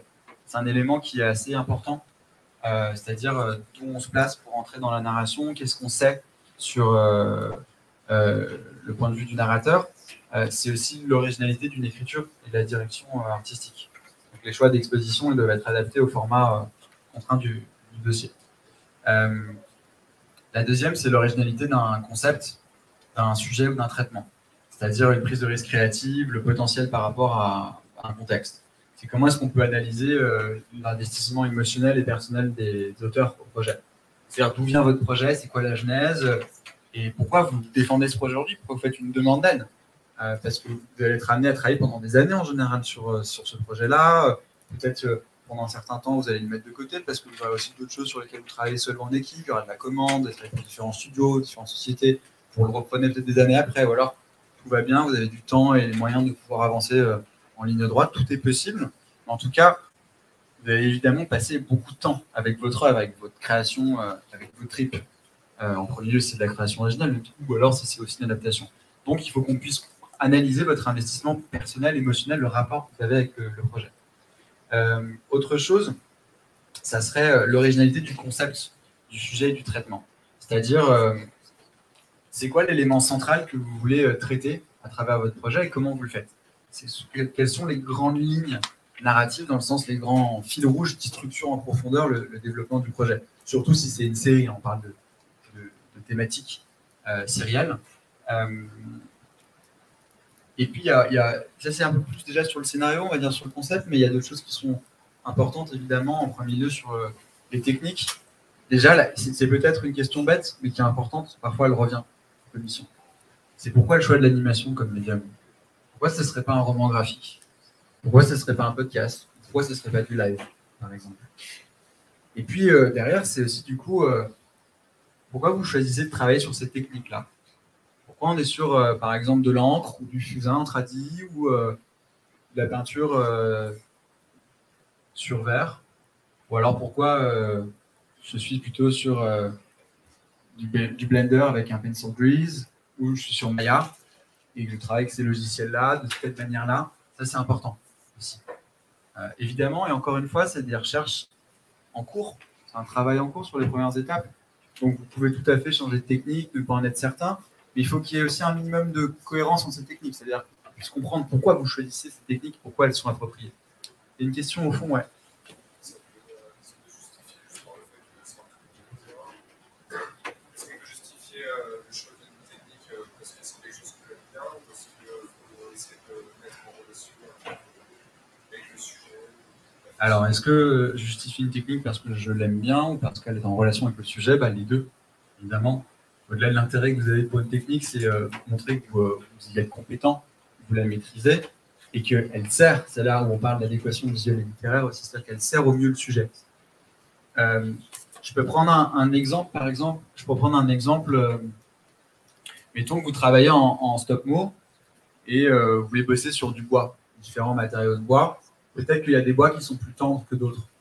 Donc peut-être que pour du chara-design, l'expression faciale, l'expressivité des personnages, ça sera plus difficile de travailler sur du chêne que sur du frêne. Pareil, si vous êtes sur l'animation numérique, vous avez un décor à faire avec des sapins, si on voit que les broches elles sortent aussi, est-ce que c'est convaincant ou pas? Il y a des questions à se poser un petit peu sur les spécificités des techniques. Autre exemple, vous avez des planches d'illustration de vos personnages et la protagoniste, elle a une espèce d'immense robe chamarrée, chatoyante, avec beaucoup de plis de détails. Ou alors, il y a une peau, une femme qui est plutôt ridée ou d'un homme qui est vieux avec des poils de barbe. Je vous prends des exemples qui sont un peu incongrus. Et du coup, comment ça se met en animation? Est-ce que vous n'allez pas perdre du coup en finesse entre le moment où vous basculez en anime? Ça aussi, c'est important. Donc ça, c'est un autre point à avoir en tête. C'est le choix de la technique, mais aussi la mise en animation. Il faut penser à... Est-ce que vous allez pouvoir restituer en bonne partie le message et aussi les choix de techniques que vous avez utilisés? Sur les replis d'une peau, par exemple. Est-ce qu'on va le voir quand ça va être animé? Est-ce que ça va pas être un challenge d'animation, un challenge technique? C'est aussi une question pour la commission. Ou alors, est-ce que, vu la multiplicité des décors que vous avez, parce que votre série, elle se passe entre le Pérou et la France, il y a beaucoup de décors qui ne sont pas récurrents, qui sont uniques, ça va aussi induire des coûts de production. Donc, vous voyez, ce qui est important aussi, c'est d'avoir un peu ces contraintes-là, à la fois la richesse et les opportunités qu'offrent toutes les techniques d'anime que vous pouvez développer au sein de l'école aujourd'hui, mais ce que ça vous permet, ce que ça vous permet moins. Il faut en avoir conscience, en fait. Je continue, un autre exemple, c'est sur le chara-design. Souvent, les membres peuvent analyser un projet et puis trouver qu'on ne distingue pas suffisamment les protagonistes entre eux. Par exemple, on a un enfant de 10 ans, un autre de 13 et un autre de 6. Il faut qu'on puisse les distinguer à la fois, évidemment, en termes d'incarnation scénaristique, la manière dont ils évoluent en scénario, mais aussi sur leur caractère design. Vous voyez, ça c'est important. le chara-design et l'âge des personnages. La différenciation aussi de manière générale entre les personnages. Est-ce qu'il y a d'autres questions? Ouais. Ce qui va être important aussi, c'est, je parlais de chara-design et des personnages, ça va être la présence des personnages et de l'incarnation dans le texte. Donc ça, c'est plutôt de l'ordre du scénario. C'est-à-dire, quand vous faites des demandes au concept ou à l'écriture, vous n'avez pas besoin de présenter trop en détail vos personnages, dans le sens où les présentations des personnages principaux, elles sont importantes, on n'a pas besoin d'avoir leurs backstories. C'est-à-dire tous ces éléments qui sont plus d'ordre secondaire, qui vont vous parler par exemple de l'enfance du personnage, de son origine, de ce que cette personne apprécie, en tout cas, tout ce qui n'est pas superflu pour nourrir le récit, en particulier ce qu'on appelle les conflits en série, qui permettent d'alimenter le récit. A priori, il n'y a pas besoin de les ajouter au dossier, dans vos fiches personnages. On va reprendre des exemples après, mais vous voyez que les fiches perso, elles étaient assez concises. Par exemple, sur le cabanon de Oncle Joe, ou sur Saison d'oiseaux. Ce qui est aussi donc important, c'est trouver un moyen de faire entendre et vivre les personnages dans le synopsis. C'est-à-dire qu'on puisse comprendre aussi les évolutions des personnages, comment ils interagissent entre eux, quels sont aussi leurs conflits, leurs nuances, leurs failles, leurs envies. Et une réserve souvent de la commission, donc c'est plutôt d'ordre du scénario, hein, mais c'est souvent les personnages qui peuvent paraître réduits à leur fonction. Donc il faut vraiment que vous puissiez faire vivre ces personnages dans le texte. Dans le sens où une caractérisation de personnage, c'est pas un hobby, c'est pas une activité que les personnages ont envie de faire. Donc ça c'est important aussi. Après, le chara-design, je vous en ai parlé. Ce qui est important aussi, c'est le format. On va souvent vous parler de format. On va vous dire, mais pourquoi votre court-métrage, vous partez sur une durée de 12 minutes, alors qu'il y a tellement un foisonnement d'actions. Le personnage a une trajectoire qui va de là jusqu'à là, il vit beaucoup d'aventures. Peut-être que 15-16 minutes, ça serait plus intéressant. Pareil, vous êtes sur une série, qu'est-ce qui justifie le fait de faire du 7 minutes par épisode et pas du 13 ou du 26, pour prendre différents exemples? Pourquoi pas un format ultra court? Parce que derrière, la dramaturgie et aussi l'adéquation entre le visuel et le littéraire, elle va changer. On n'écrit pas une série de 7 minutes comme une série de 26 minutes par épisode, vous voyez. Donc, il faut aussi que vous puissiez avoir ça en tête et que vous puissiez montrer que vous avez conscience du format. Le format, il impose aussi des contraintes à la fois créatives sur le scénario et sur le graphisme, mais évidemment aussi en termes de coût de production. Donc, là encore, il faut montrer que vous avez conscience de ces enjeux. Et puis, ce qui est important aussi, alors, ça c'est plutôt pour des scénaristes ou des personnes qui sont auteurs réa et qui ont aussi envie d'écrire, notamment pour des séries. En série, on parle de choralité quand vous avez différents points de vue, une galerie de personnages assez riche, donc avec des chœurs de voix en fait, une choralité. Et la choralité, ça ne doit pas être une facilité. C'est-à-dire que quand vous avez un projet de série, en général, vous avez un ou plusieurs personnages principaux, les personnages point de vue principaux, personnages point de vue. Des personnages par qui on va suivre, on a plaisir de suivre, envie de suivre en tant que spectateur, et qui offrent un accès sur le monde, sur le récit, ce qu'on appelle les narrations aussi en série. Donc, il faut que vous puissiez faire des choix. Si vous traitez tous vos personnages à la même hauteur, et finalement on ne se rend pas compte quels sont les personnages les plus importants, et donc ce qui est le plus important, c'est un problème a priori pour la commission. Donc, il faut ne pas verser dans la choralité par défaut, faire des choix souvent, hiérarchiser les personnages, et vous poser la question, mais finalement, quel est mon personnage principal ou mes personnages principaux? Quels sont mes personnages secondaires? Qui c'est qu'on va suivre à chaque épisode? Est-ce qu'on change de point de vue à un moment ou pas? Pour quelles raisons? Vous voyez, ça, c'est aussi des questions importantes de l'ordre du scénario. Après, il y a la question des genres. Vous voyez, on parlait de Dany tout à l'heure. On va parler d'une mythologie aussi en Guadeloupe, le Soukounian, c'est-à-dire une sorte de démon qui dépossède les femmes de leur chevelure. Mais de manière générale, quand vous avez un ancrage qui est très local, donc par exemple ici c'est une mythologie de Guadeloupe, avec un élément fantastique, un peu de supernaturel, il faut pouvoir l'expliciter. Donc si vous parlez de magie, vous faites un projet préscolaire avec des sorcières. Les sorcières, elles ont des pouvoirs magiques, il faut qu'on comprenne leur pouvoir magique. Qu'est-ce qui est pouvoir magique, qu'est-ce qui ne l'est pas, comment ils s'incarnent, pas envie de se voir à l'écran en termes de design, de graphisme, mais aussi quelles sont les règles. S'il n'y a pas de règle d'utilisation de la magie, tout est possible. Bah dans ce cas, rien n'est intéressant a priori pour les enfants. Ils vont se détourner du projet et on ne comprendra pas vraiment ce qu'il en est. Donc, quand vous avez des projets de genre, de la science-fiction, du fantastique, KPEP, comédie, il faut vraiment, faut pas hésiter à se montrer un peu scolaire dans le sens à prendre le temps d'expliciter les règles de l'arène. C'est souvent une réserve que peut avoir la commission sur des projets de science-fiction, futuristes ou dystopie. C'est-à-dire, en fait, comment fonctionne l'univers, quelles sont les règles, comment vivent les personnages là-dedans, humains ou autres, qu'est-ce qu'ils mangent, comment ils respirent, oui, des questions un peu de base, en fait, vitales, qui permettent de comprendre vraiment comment fonctionne le genre du projet. Je fais une petite pause, est-ce qu'il y a des questions déjà qui émergent? C'est une question très triviale, mais peut-être tout le monde se la pose. Cette aide, elle est versée quand, comment? Et est-ce que quelqu'un peut vous demander une aide et jamais aboutir sur une idée? Oui, absolument. La plupart des projets qui sont aidés au Fonds Innovation aujourd'hui, ils ne se font pas. Et c'est bien sûr dommage, mais c'est normal aussi. Pourquoi? Parce que le fonds, comme je vous l'ai expliqué, il est là pour encourager des auteurs émergents, donc qui sortent d'école, qui ont des premiers projets, des auteurs plus chevronnés, seuls ou en coécriture. Donc, il y a beaucoup de projets qui se font. Vous avez des exemples en ligne et assez concrets. Il y a aussi beaucoup de projets et la plupart des projets ne se font pas. Et ça permet aux auteurs de monter en expérience, en compétences, d'avoir du temps, de l'argent, des retours d'analyse, de l'aide de professionnels, donc des commissions et des lecteurs pour travailler sur les projets. Et après, la deuxième partie de la question, c'était quand est-ce qu'on reçoit l'argent? En fait, comme je vous le disais, vous soumettez un projet en mars, vous avez la réponse un peu plus de 3 mois après. On vous prévient si le projet est présélectionné ou pas sur l'aide à la création, l'aide à la réécriture, du coup, c'est sous 2 mois, par exemple, vous allez avoir les résultats. La commission, elle se tient, par exemple, le 15 juin. Le 16, on vous prévient, en tout cas très rapidement, le lendemain.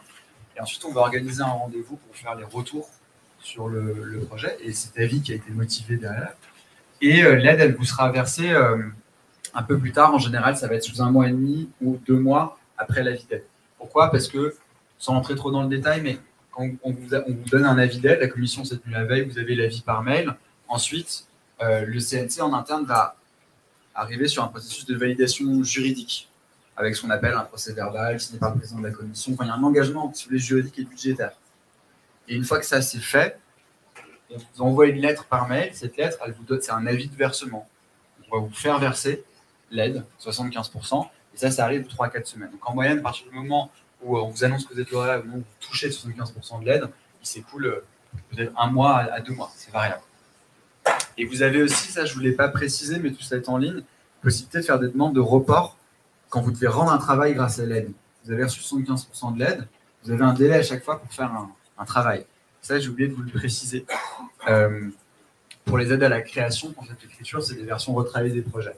En particulier, les aides à l'écriture, vous rendez par exemple un synopsis dialogué, un extrait du board, un traitement, enfin, ça va dépendre un peu des formats. Mais vous avez une possibilité de report. C'est-à-dire, pour en mesure de faire ce travail en date butoir, pour rendre le travail, vous pouvez demander une extension de ce délai. Et ça, je ne vous en parle pas en détail, on en parlera ensemble si vous êtes lauréat d'une aide, vous avez des questions, de toute façon, tout est indiqué en ligne. Et est-ce qu'on peut être justement sur un CV ou en contactant le diffuseur et sélectionné pour le fonds d'aide à l'innovation? Oui, absolument, et merci de la question, j'allais y venir. Est-ce qu'on peut mettre sur, quand ensuite le projet a été soutenu financièrement, le projet a été aidé au FAIA sur plusieurs aides, est-ce qu'après, pour les poursuites de travail, on peut utiliser ce label? On peut dire, j'ai été aidé par le FAIA, bien sûr. Et en fait, le fonds joue aujourd'hui un rôle de label. Souvent, d'ailleurs, quand les résultats sont publiés en ligne sur des pages, les producteurs, les productrices recherchent les projets et peuvent contacter les auteurs comme ça. C'est aussi un des moyens pour des producteurs, pour des auteurs d'être visibles. C'est quelque chose à mettre en avant. C'est un gage de qualité, de sérieux, de soutien du projet initial, qui est assez recherché et que vous pouvez tout à fait utiliser pour la suite. D'autres questions? Ouais. Le fait que le projet soit ensuite pris par un diffuseur et produit à grande échelle, ça va perdre l'aide qui a été donnée à l'origine. Est-ce que l'aide elle est remboursable ou pas si le projet est produit et diffusé? Non, c'est une aide au bénéfice des auteurs, c'est de la recherche et développement. On ne préjuge pas du fait que le projet se fasse ou pas. Évidemment, comme vous le remarquez, c'est une analyse une sélection qui est assez pointue, précise et exigeante donc sur ce qu'on demande, tant en termes d'objectifs qu'en termes d'avancement du travail à chaque étape. Mais non, c'est une aide qui vous est acquise. Vous n'avez aucunement à la rembourser à aucun moment. Par contre, pour pouvoir en bénéficier pleinement, il faut, une fois que vous avez été aidé, faire un rendu de travail, On va vérifier au CNC que vous avez bien employé ces aides pour faire ce travail-là, puis ensuite le solde vous est versé. Mais c'est des aides acquises pour les auteurs. D'autres questions? Au fond, notamment, de la salle? Non? Ok. Je poursuis sur des conseils. Et puis après, on va regarder aussi des exemples de projets ensemble, un peu plus en détail, si ça vous va. Ce qui est important aussi à vous rappeler, c'est des aides sélectives. Vous êtes éligible ici par la formation de l'école du RECA en Bellecour, quand vous êtes diplômé. Hein. Ce qui veut dire que on attend de vous que vous ayez une certaine connaissance du milieu. En fait, vous êtes des professionnels dès que vous sortez de l'école. Donc ça veut dire, et ça revient sur la question des coûts de production, par exemple, la faisabilité des projets. Un projet au FIA, il ne va jamais être écarté parce qu'on se dit ah, c'est trop cher, c'est compliqué à produire, c'est peut-être difficilement faisable. Non, non, au contraire, on est là pour vous encourager à faire ces projets-là. Alors des projets ambitieux et singuliers. Par contre, ça revient à ce que je vous dis. Si on se retrouve sur, par exemple, vous êtes sur, vous voulez monter un projet de série, c'est du 26 minutes par épisode, il y a énormément de décors différents, vous êtes sur des techniques qui sont qui peuvent être assez longues. Par exemple, vous êtes sur de la stop motion, ça va avoir des coups de prod derrière. Il faut que vous montriez que vous soyez conscient de ça, en fait. Donc ça, c'est important. C'est-à-dire que vous ayez une conscience aussi déjà de questions d'économie ou d'échelle dans lesquelles se font les projets. Et si j'ai présenté un projet l'année dernière, est-ce que je peux le présenter à nouveau avec de l'amélioration, par exemple de la 3D qui devient de la 2D? Vous pouvez présenter un projet une fois à une aide du Fonds Innovation. La question, c'était est-ce que je peux présenter un projet qui est aidé ou pas? C'est un projet une fois. Par exemple, un projet une fois à l'aide à la création, un projet à l'aide à la réécriture. Mais si vous n'êtes pas soutenu à l'aide à la création, vous pouvez aussi, ensuite, dans un deuxième temps, présenter à l'aide à la réécriture, à condition qu'il ait évolué, que ce soit un cas un peu plus spécifique. Mais il y a des passerelles possibles entre les différentes aides. J'avais juste une question concernant est-ce qu'on peut proposer un projet depuis l'incarnation? C'est-à-dire, genre, par exemple, il y a quelqu'un qui habite au Canada et il peut proposer un projet au CNC. Alors, la question, c'est est-ce que si je suis un auteur qui réside ou qui est de nationalité hors de France, je peux déposer un projet? C'est des aides qui sont avant tout là pour les auteurs et les autrices français, Centre national du cinéma français. Après, les auteurs qui sont résidents de l'Union européenne et francophones et en mesure de travailler, d'avoir comme langue d'écriture, langue de travail, le français pour soumettre une proposition artistique, sont éligibles à condition qu'ils soient éligibles pour appeler par la formation et l'expérience. Par contre, il y a la plupart des nationalités sur ces aides-là hors Europe et francophones ne sont pas éligibles. Par exemple, des auteurs, c'est aussi la question, canadiens, ne sont pas éligibles, sauf s'ils ont une résidence permanente en France. En fait, tu voulais dire genre des personnes françaises qui sont à l'étranger. Si je suis auteur français résident à l'étranger, est-ce que je peux soumettre une demande d'aide? Absolument. D'autres questions? Ouais. Ok. Donc ça, c'est un peu des conseils sur l'éditorial. Et du coup, la réponse à qu'est-ce qu'un bon dossier FIA, il y en a pas. Comme vous voyez, il y a différents points. Ce qui est important, ce que je vais vous dire derrière, c'est de garder en tête la façon dont ces éléments s'imbriquent, l'importance de penser à ces différentes choses-là quand vous préparez une demande. Ouais. Si par exemple, on propose un projet qu'on peut proposer qu'une seule fois, est-ce que, mais qu'on se dit qu'on va le retravailler pour essayer d'avoir la réécriture, est-ce que du moins, quand un projet n'est pas accepté, on a quand même un retour de pourquoi en fait il n'a pas été accepté? Les retours, est-ce qu'on fait des retours pour toutes les aides, pour tous les auteurs ou pas?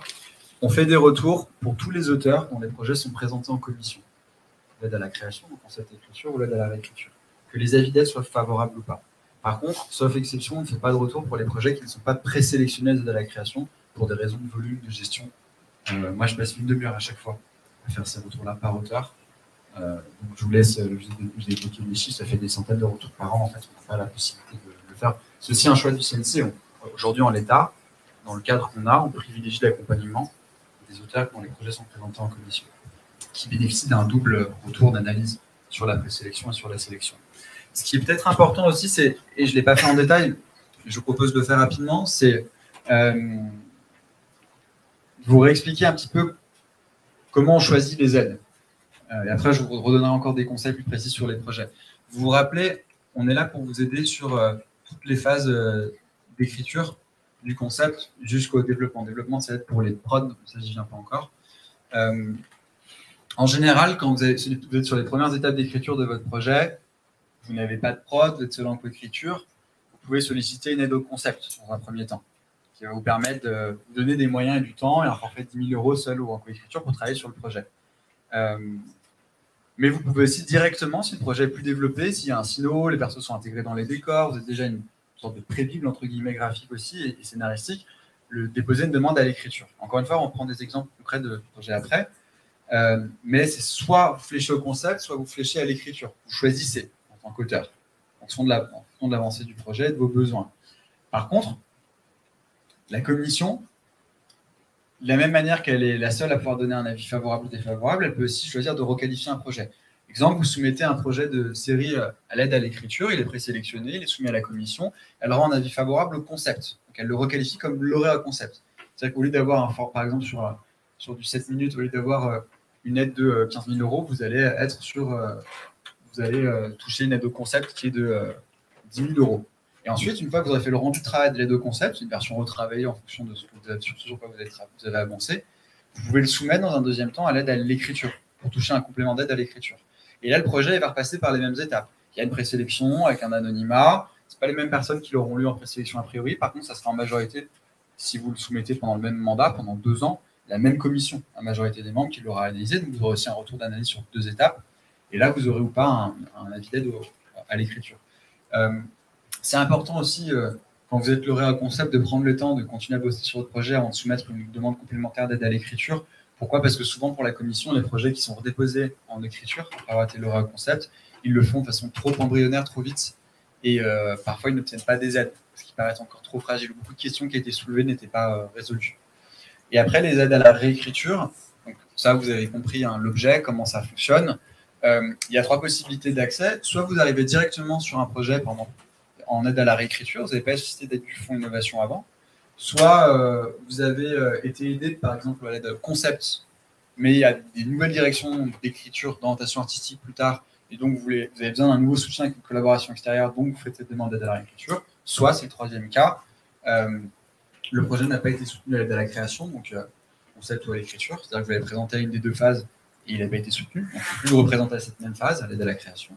Et dans ce cas-là, vous pouvez revenir dans un second temps à l'aide à la réécriture, à condition qu'il ait considérablement évolué depuis, qu'il était rebossé, sachant que les éléments qui sont demandés, encore une fois, ils sont différents.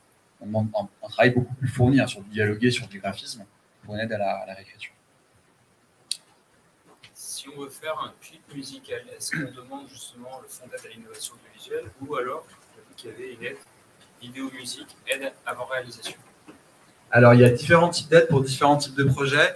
Les clips musicaux, a priori, ne sont pas affléchés au fonds innovation. Ça peut être une aide ce qu'on appelle les aides à la vidéo-musique, les vidéoclips, les aides au spectacle vivant, qui est un autre service de la direction du CNC. Vous allez retrouver les informations en ligne si vous tapez aide vidéoclip et spectacle vivant, vous aurez toutes les infos en ligne là-dessus. Il y a d'autres complémentarités d'aides possibles, souvent c'est le cas. Ça, c'est des aides pour les auteurs, mais au CNC, je voulais vous en parler à la fin. Il y a d'autres aides possibles. Ensuite, pour vos producteurs, pour des techniques particulières, ce qu'on appelle les aides avant et après réalisation aussi, même si je ne reviens pas aujourd'hui en détail là-dessus, parce que c'est d'autres collègues qui s'occupent de ça et que ce n'est pas vraiment l'objet pour des premières étapes d'écriture. Là, vous sortez d'école, l'idée, c'est que vous ayez des premiers soutiens sur les premières phases. Je vais juste finir avec les conseils que je peux vous donner. Après, on regarde des projets ensemble. Ensuite, on prendra un petit temps d'échange un peu plus informel. On prendra des questions du public en ligne aussi. Après, je peux vous donner des conseils spécifiques pour le dépôt. Là, vous savez, je vous ai donné des conseils un peu sur l'éditorial, ce que remarque souvent la commission, ce qu'il faut avoir en tête pour vos demandes. Et pour le dépôt, il y a des conseils qui sont importants. La première, c'est d'éviter les éléments de détail qui vous plaisent, ce qui vous paraît un peu propre, mais qui n'est pas forcément utile dans l'analyse extérieure d'un dossier. Donc, par exemple, vous adorez ce détail sur votre personnage. Par exemple, il se balade toujours avec un Tamagotchi. Mais si vous n'en faites rien dans le récit ou s'il est compliqué à monter sur un chara design, est-ce que c'est pertinent? Pas forcément. Vous voyez, en tout cas, évitez les éléments qui peuvent peut-être paraître superflus. Vraiment, concentrez-vous sur l'essentiel. Et je vous rappelle que c'est l'aide à la création, en premier lieu, c'est calibré. Il faut faire des choix. Vous ne pouvez pas tout mettre dans un dossier a priori. Il faut faire des choix d'exposition. Il faut les mettre en avant en priorité. C'est pareil sur la plupart des aides sélectives en France ou ailleurs, ou aussi quand un producteur sur une phase de développement antérieur va soumettre un dossier à un diffuseur, une plateforme ou une chaîne. Les dossiers, ils ne font pas des centaines de pages non plus, évidemment. Ils sont souvent très concis. Il est hyper important aussi de montrer que vous avez, sur un sujet, fait des recherches. Ce qu'on appelle éviter l'effet fiche Wikipédia. Donc concrètement, par exemple, vous voulez traiter... oui, on prenait l'exemple de l'utilisation des apps de dating, Tinder et consorts. Ça, en l'occurrence, c'est un projet d'adaptation d'une enquête d'une nouvelle ops qui était adaptée en animation, donc avec Arte, mais derrière, il y avait un travail de recherche journalistique initial. Dans votre cas, par exemple, vous voulez traiter, par exemple, de la pollution marine ou des suites du mouvement MeToo en France dans l'animation. Il faut montrer que vous avez fait des recherches. Vous avez bossé, vous connaissez le cadre social, politique, les mouvements de fond de ce qui s'est passé, ou alors l'état des océans et du type de déchets, de plastique, de pollution. Et derrière, du coup, ça vous permet, vous, d'avoir un angle, un point de vue, en fait, original, précis. Pareil, vous voulez traiter par l'animation d'une figure historique, un biopic, par exemple, d'une femme qui a vécu au 19e siècle. La commission, souvent, vous conseille, en général, les professionnels vont vous conseiller de se focaliser sur une partie précise du personnage. Pas de faire un biopic un peu général, toute sa vie, mais prendre des angles, des choix et montrer que vous allez travailler avec une documentation qui est digérée. Donc ça, c'est aussi important. Et puis, attention aussi à ce qui pourrait paraître par une naïveté. C'est-à-dire quand vous travaillez sur un sujet qui est clivant aujourd'hui en France, par exemple le droit à l'avortement, qui peut être remis en question dans certains pays d'Europe comme la Pologne, ou à une certaine mesure en France, quel que soit votre point de vue, votre argumentaire là-dessus, vous êtes entièrement libre et bienvenu de le partager ici au Fonds Innovation, mais attention à ne pas être dans une position un peu forcée ou surplombante, c'est-à-dire de dire, bon, moi je sais comment ça se passe, c'est comme ça, avec une vérité, c'est la mienne. C'est des sujets de société, les gens ne sont pas d'accord. Donc montrer que vous avez fait un travail de documentation, de recherche, et vous avez aussi une position nuancée. Vous voyez? Ça, c'est aussi quelque chose qu'il faut pouvoir mettre en avant et être assez clair là-dessus. Et puis, sur la forme, relisez-vous. Faites-vous relire entre vous, par vos enseignants, peut-être par Nicolas, s'il a un instant, je suis à voir, ou par l'équipe pédago, entre vous, par vos proches aussi. Moi, je pense que c'est important de se faire relire par des gens qui ne sont pas du milieu de l'anime, parce que souvent, ils vont un peu avoir des questions qui peuvent paraître générales ou naïves, mais qui sont hyper utiles. Moi, si c'est une première demande que vous faites au CNC, et que vous la faites vraiment en avant, un mois avant le dépôt, je peux aussi, si je le peux, prendre le temps de lire votre projet pour faire un tour de vive voix ou par écrit. Donc en vous disant, par exemple, votre note d'intention, je pense qu'il faudrait l'étayer un peu plus, les recherches d'animation, les recherches techniques, ça me paraît pas suffisamment étayé non plus. Est-ce que vous avez parlé de votre rapport au projet, d'où est-ce qu'il vient ce projet? Vous voyez ce genre de questions. On ne serait pas sur la pertinence artistique du projet, c'est déjà une commission, donc des fois c'est à l'extérieur, vous l'aurez compris, mais c'est important. Faites-vous relire et donc évitez les coquilles, les fautes d'orthographe, de grammaire, évitez une surcharge de scénarios et de visuels. Donc évitez par exemple 3 colonnes de texte écrits en police -10, parce que ça, je peux vous dire que c'est très compliqué ensuite pour les professionnels d'analyser. Ils lisent des projets tous les jours, ils en lisent beaucoup, ça a son importance. Si on n'est pas capable de vous suivre clairement, c'est compliqué. Le projet a un point de défaveur. Et puis pour la commission, la concision aussi, elle est souvent gage de clarté. Soyez clair, précis dans ce que vous dites, concis. Ça, c'est important. Et puis, dernière chose, vous êtes complètement bienvenu de joindre tous les éléments que vous souhaitez. Vous pouvez mettre des teasers sonores, des moodboards, énormément d'informations différentes. À partir du moment où on a les principaux éléments artistiques d'un projet. Donc, je vous rappelle qu'on a nos concepts, c'est le concept du projet avec les infos sur le type de public, le pitch, présentation des personnages principaux, quelques planches colorisées, pas trop rough, des éléments sur la dramaturgie si c'est une série, une note d'intention, après ce que vous voulez. Donc, du coup, par exemple, si on veut mettre un concept, on peut envoyer le dossier plus, par exemple, une animatique ou quelque chose de ce style. Vous pouvez, dès une demande d'aide de concept, avoir des tests animés, effectivement. Souvent, ils viennent plus tard sur une demande d'aide à l'écriture. C'est plus à ce à quoi on se destine, mais c'est effectivement possible. D'autres questions avant de vous montrer des dossiers? Ouais.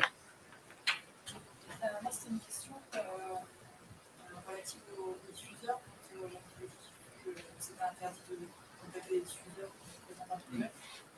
Est-ce que ça concerne aussi la phase d'écriture? Est-ce que quand tu commences à rentrer en production, c'est la diffusion et on a le droit de contacter les diffuseurs? Alors, il y a différentes phases de travail des projets. Ce qu'on appelle les phases d'écriture, ici, c'est vous, seul ou avec prod. Je vais vous montrer un petit schéma. Quand on parle de mise en production du projet, tu as un diffuseur avec. Un diffuseur qui va apporter un financement, une expertise sur l'éditorial, sur l'écriture graphique et scénaristique, qui va aider le producteur et les producteurs et les auteurs, autrices à travailler ensemble là-dessus. Donc, ce qu'il faut retenir, c'est que c'est des projets qui sont trop peu avancés à ce stade pour être présentés en général à des producteurs, sans parler de diffuseurs.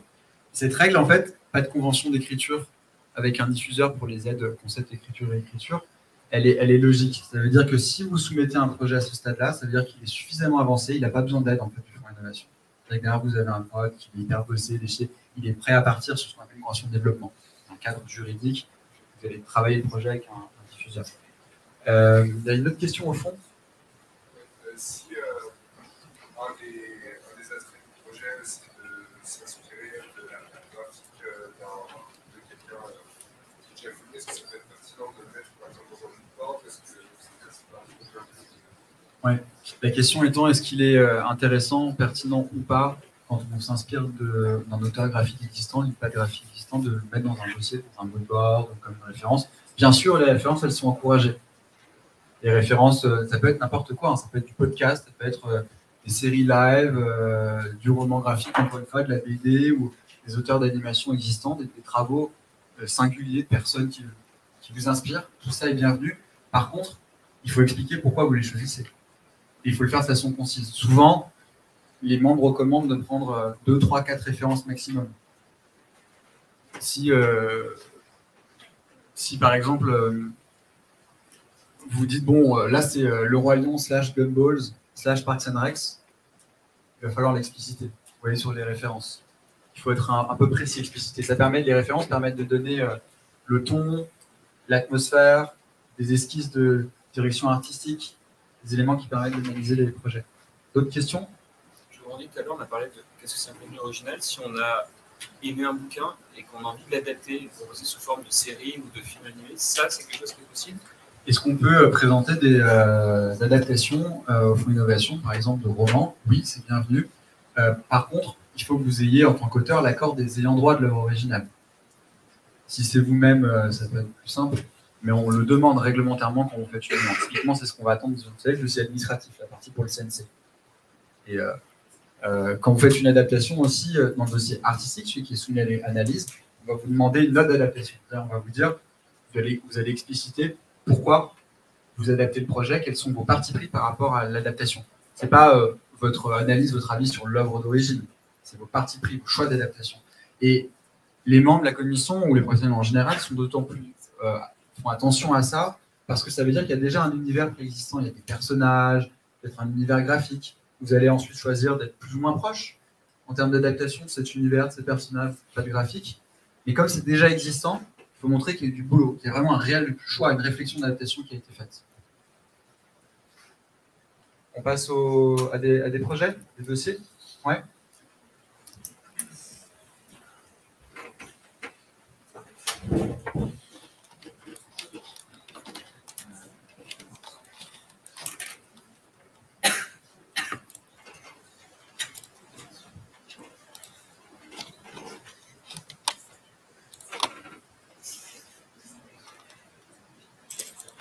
Et avant ça, pardon, on va juste arriver sur la fin. Donc, on suivait la présentation.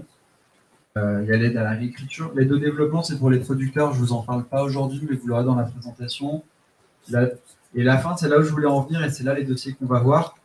Il y a ce qu'on appelle en ligne sur le site du CNC une scénariothèque. C'est des projets qui ont été aidés et diffusés au Fonds Innovation ces dernières années. À partir de 2020, en général, on a pris des exemples ici. Les dossiers qui sont en cours de développement, je ne vous les partage pas. On a fait une passe rapide. Par contre, on va prendre des exemples de ça. Après, je vous rappelle que pour chaque type d'aide, il y a une page spécifique avec une foire aux questions, il y a un guide d'accompagnement, il y a plein de ressources en fait pour vous aider à répondre à vos questions. Peut-être d'ailleurs qu'on peut regarder ça.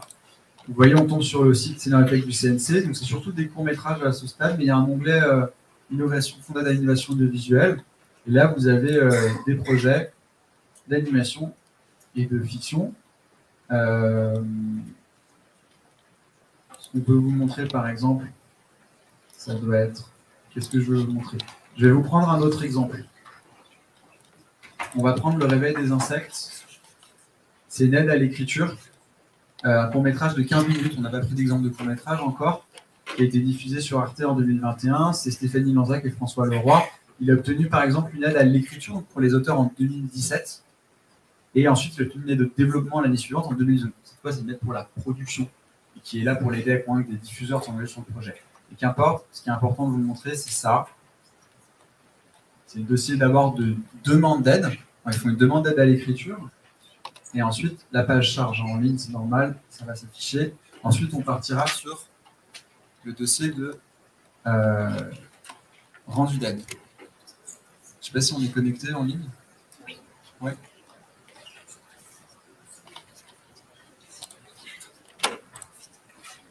La page. Ah oui, c'est bon.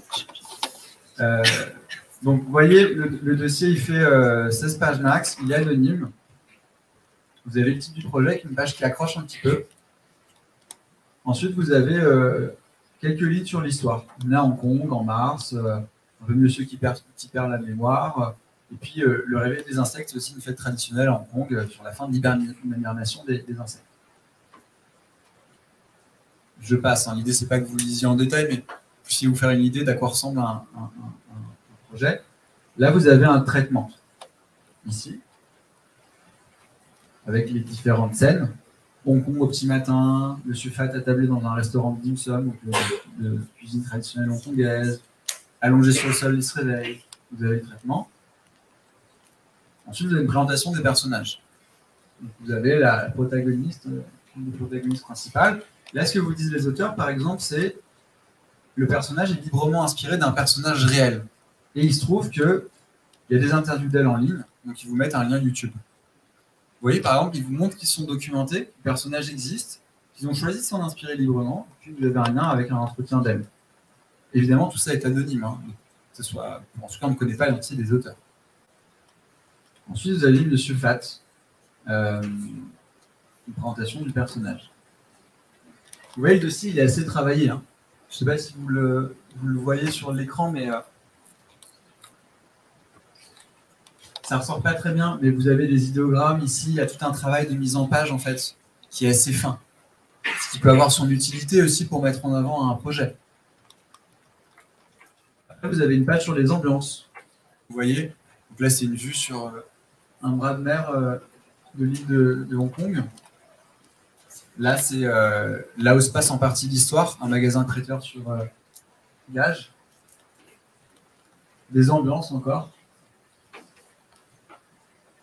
Le personnage chez lui. Ça, c'est un rituel taoïste, si je ne me trompe pas. Et puis, restaurant traditionnel, vous savez, qui correspond à une des séquences que vous avez évoquées au début. Et après, il y a les intentions. Ils veulent traiter de l'effacement de la mémoire, de la ville de Hong Kong entre modernité et tradition, du Dinghe, le jour de la fin de l'hibernation des insectes, ou encore d'une cérémonie religieuse. Et puis à la fin, on vous met aussi une note technique. On vous dit, bah voilà, on va mélanger prise de vue réelle à l'animation, les décors ils sont construits à partir d'images réelles. Je vais tourner un petit peu. On peut modifier la perspective, on utilise After Effects pour faire des pantins animables, etc., etc. La note technique, elle est assez courte, mais vous avez quand même des planches qui sont très étoffées à ce stade-là. Donc le projet a été soutenu à l'aide à l'écriture là-dessus. On va regarder maintenant le dossier de rendu. C'est-à-dire, une fois qu'il a été soutenu, ils obtiennent 75% du financement. Donc là, c'est une aide de 8 000 € pour les courts-métrages. Et ensuite, ils vont au bout de 5 mois, l'aide à l'écriture. Hein. Je ne suis pas revenu sur les détails des rendus, mais tout ça est en ligne. Si vous avez des questions, welcome. Et ensuite, ils font une version retravail du projet, au bout de ce délai. Donc là, vous voyez, il y a 41 pages déjà sur notre projet. C'est beaucoup plus détaillé à tous les niveaux. Vous avez une fiche technique, le pitch, les persos, scénario par séquence, ambiance, etc. Là, ils ont bossé le scénario. D'ailleurs, l'ordre est modifié. Vous voyez, la scène d'ouverture, c'est pas la même, par exemple. Vous avez un plan du magasin. Pareil, le scénario, bon, c'est difficile de comparer si vous ne l'avez pas lu, mais tout ça a été beaucoup remanié grâce à l'aide. On a le scénario détaillé, et puis d'autres types d'ambiance. Ça correspond à l'ouverture. Voilà. Je passe un peu vite, hein, mais tout ça est en ligne. Encore d'autres planches d'ambiance.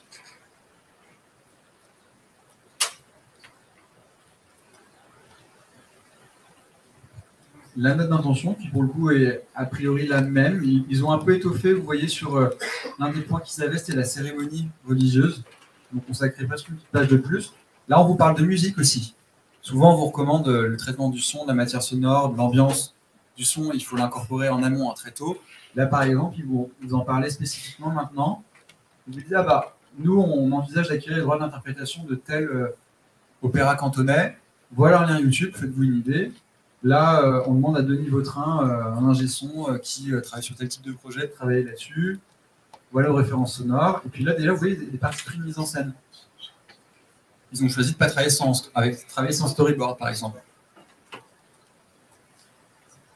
Je ne sais pas si vous voyez au fond, hein, peut-être pas complètement, mais c'est un peu l'idée. La technique, pareil, c'est un peu plus détaillé. Et là, déjà d'emblée, alors le calendrier de prod, c'est très rare qu'on vous le mette à ce stade-là. Hein. Simplement, on est sur un court-métrage, c'est un duo d'auteurs-réalisateurs de longue date qui sont français mais qui vivent en Asie, donc ça répond à une des questions qu'on avait aujourd'hui, et qui sont un peu au point déjà sur ce qu'ils veulent faire. On veut faire du repérage, des recherches graphiques, la modélisation 3D de décors, des pantins, etc., etc. Et puis après, ils vous mettent, comme c'est plus anonyme, un rendu de compte, ils vous mettent un peu leur filmographie.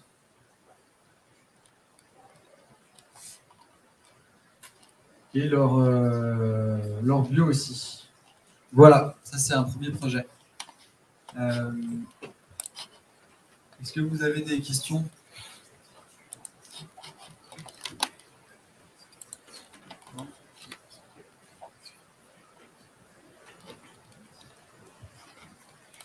On peut prendre un deuxième exemple aussi. Encore un autre court-métrage, puisque vous travaillez pas mal sur des courts-métrages, même si le focus du Fonds Innovation, c'est les programmes télé, hein, c'est le Fonds d'aide à l'innovation audiovisuelle, donc c'est des séries et des spéciaux. Mais par exemple, on va voir si on peut avoir accès en ligne à ce court-métrage.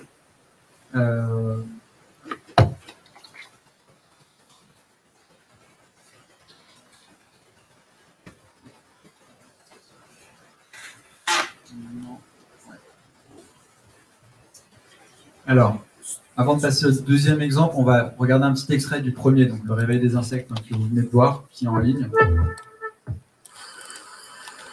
Peut-être une minute.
La qualité n'est pas là en ligne sur YouTube, mais ça vous donne quand même un aperçu du projet. Et on en prend un dernier et j'essaierai de voir si on peut avoir aussi des questions en ligne.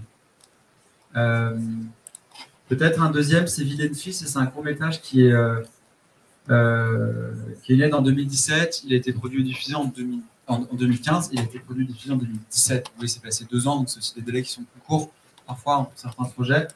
On va regarder le dossier de demande rapidement. Ensuite, le dossier d'écriture. Donc, à l'époque, il s'intitulait 12. Donc là, ils vous font une demande. Vous noterez que c'était 19 pages, donc c'est le maximum. Le format est un peu revenu depuis. Et là, vous avez un sommaire. Souvent, c'est assez utile pour se repérer. Le sino, le contexte du projet, le storyboard, l'intention, des pistes d'écriture et des éléments graphiques. Vous avez le synopsis.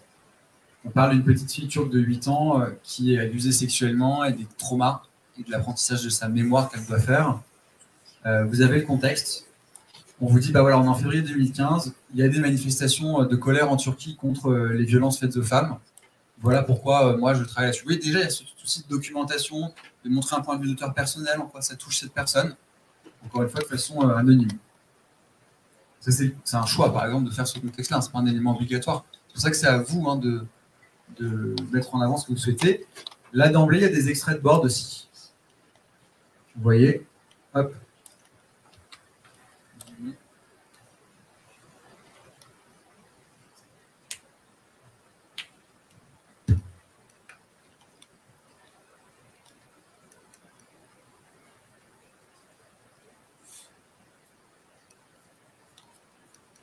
C'est assez détaillé à ce stade-là, c'est pas forcément ce qu'on attend au stade d'une aide à l'écriture, dans des extraits bordés, mais pas à ces différentes séquences. Mais vous voyez du coup qu'a priori, même si c'est anonyme, c'est plutôt un auteur réa, quelqu'un qui vient de l'image. Ça pourrait être aussi un court-métrage qui est une initiative de scénariste avec un co-auteur graphique, et vous aurez une part graphique qui est plus congrue, qui est moins importante. Tout est possible en FAIA, à condition que vous soyez cohérent sur vos demandes. Là, vous avez une note d'animation, avec une phrase qui vous accroche. Comment est-ce qu'on en vient à vouloir faire un film d'anime sur les abus sexuels que les petites filles subissent bien trop souvent en Turquie? Point d'interrogation. C'est comme ça qu'on essaie de vous prendre par la main et de vous raconter pourquoi on veut traiter ça, comment on le fait. Avec un récit à la première personne. Moi, auteur ou autrice, voilà ce que je veux faire, voilà ce que je vous expose aujourd'hui, les pistes d'écriture, des éléments graphiques supplémentaires. Et voilà. Et après, donc, le rendu d'aide à l'écriture, après l'aide. Donc là, ça fait 34 pages. Vous voyez, il y a déjà des pistes graphiques supplémentaires déjà. Le contexte et le sino, ça on l'avait. Là, vous avez le scénario. Il passe. Scénario complet du projet. Le board. Typiquement, sur un rendu d'aide à l'écriture pour le concept, pour le court-métrage, pardon, on va demander le scénario dialogué du projet. Et au moins différentes séquences du storyboard. Là, vous voyez, c'est d'autres séquences, par exemple, qui sont mises en avant.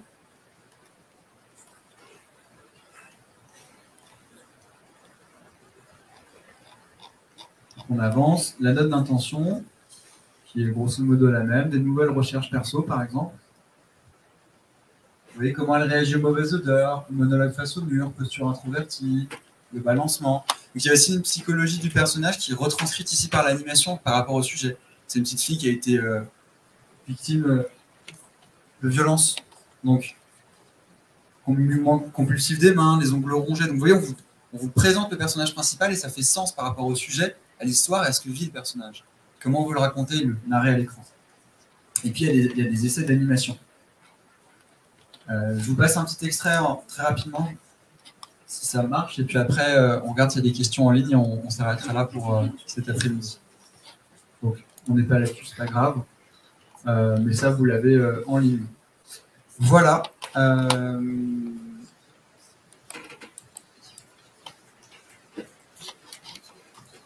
Donc là, il y a une page avec les différents soutiens du CNC aussi pour vous en tant qu'auteur quand vous sortez d'école en animation. La scénariothèque, je vous ai montré des extraits très concrets. Chaque page d'aide du FAIR, du Fonds d'innovation, il y a des pages avec toutes les ressources en ligne. Il y a aussi d'autres aides à l'audiovisuel pour les projets en général, c'est plutôt pour les producteurs. Après, il y a quelque chose qui est assez utile. Ceux d'entre vous qui veulent aussi travailler sur du long métrage, sur des jeux vidéo, d'expériences transnumériques, vous pouvez cliquer sur ça, le bureau des auteurs du CNC, et c'est une équipe dédiée qui est un peu la porte d'entrée des auteurs. Quand vous arrivez au CNC, vous avez un peu les questions sur j'ai ce projet-là, je ne sais pas trop vers quel type d'aide je pourrais m'orienter, ce dont je pourrais bénéficier. C'est eux qui vont vous aider. Ils vont un peu vous orienter en fonction vers différentes équipes, comme par exemple la nôtre pour le Fonds d'innovation, pour les aides télé et animation. Et puis, je vous conseille aussi, quand vous souhaiterez, d'aller voir ce qu'on appelle le guide de l'accompagnement sur le site du CNC, quand vous cliquez là-dessus. C'est ce dont je vous parlais tout à l'heure, c'est un guide avec la liste des festivals, des manifestations, des associations, des syndicats, tout ce qui vous permet aussi de faire des rencontres, d'apprendre, de connaître un peu mieux le milieu dans lequel vous évoluez. Donc voilà, c'est pas mal de ressources. Et puis je finis aussi là-dessus, vous avez donc la composition de l'équipe. On est 3 au Fonds Innovation et j'ai de la chance d'être épaulé par 2 personnes formidables, c'est Violette et Tiffany. Pour l'animation, c'est plutôt Tiffany qui m'aide sur ce genre-là, enfin sur ces techniques-là. Et vous avez nos contacts. Et donc on a la direction visuelle du CNC, service fiction animation. Voilà, j'en ai fini. Il y a une question au fond, ouais, et après on va prendre des questions du public.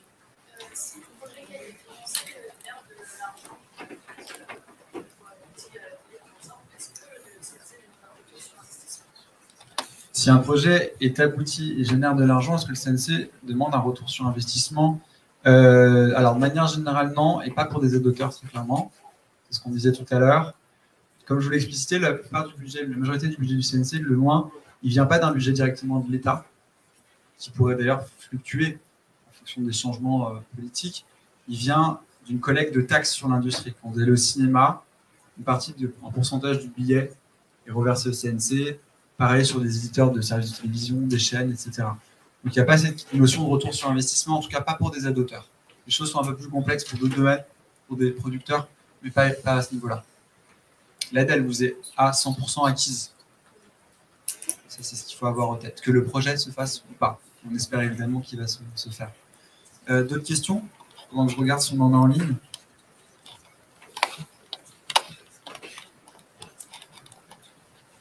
Ouais.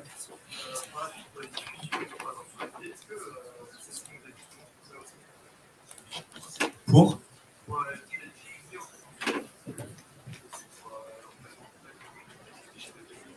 Alors, est-ce que le CNC nous aide pour être diffusé, c'est-à-dire, ce que tu disais ensuite, pour être mis en contact avec des chaînes de télé? Non, ça c'est le rôle d'un producteur. De manière quasi systématique, c'est un producteur qui va porter un projet avec vous, après l'avoir travaillé avec vous, auprès d'une chaîne de télé ou d'un autre type de diffuseur. Est-ce qu'on a des questions en ligne? Je ne sais pas si on peut le voir.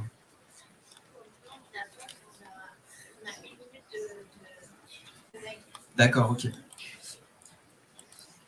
Et ben on va voir. On reste encore en ligne une minute pour voir s'il y a des questions qui se manifestent à distance. Et je prends celle dans la salle entre-temps. Du coup, juste pour est-ce que le CNC aide à trouver des producteurs? Alors, le CNC n'aide pas directement à trouver des producteurs. En fait, c'est le rôle des producteurs d'aller chercher des talents. Et c'est aussi en partie votre rôle quand vous avez des projets qui sont avancés, suffisamment avancés pour vous, convaincants, en fait, notamment grâce à l'aide de labels comme le Fonds Innovation, d'aller démarcher des producteurs. Et s'ils sont convaincus, ils vont rentrer dans une relation contractuelle avec vous, souvent ce qu'on appelle un contrat d'option droit, ils prennent le droit sur votre projet, ils vont travailler avec vous, puis ensuite aller essayer de chercher des financements, de le développer, etc. Non, le CNC n'est pas là pour ça. Par contre, ce que vous permet le CNC indirectement, c'est d'être repéré par des producteurs qui vont aller chercher en ligne les résultats des sessions d'aide. Je vais prendre un exemple.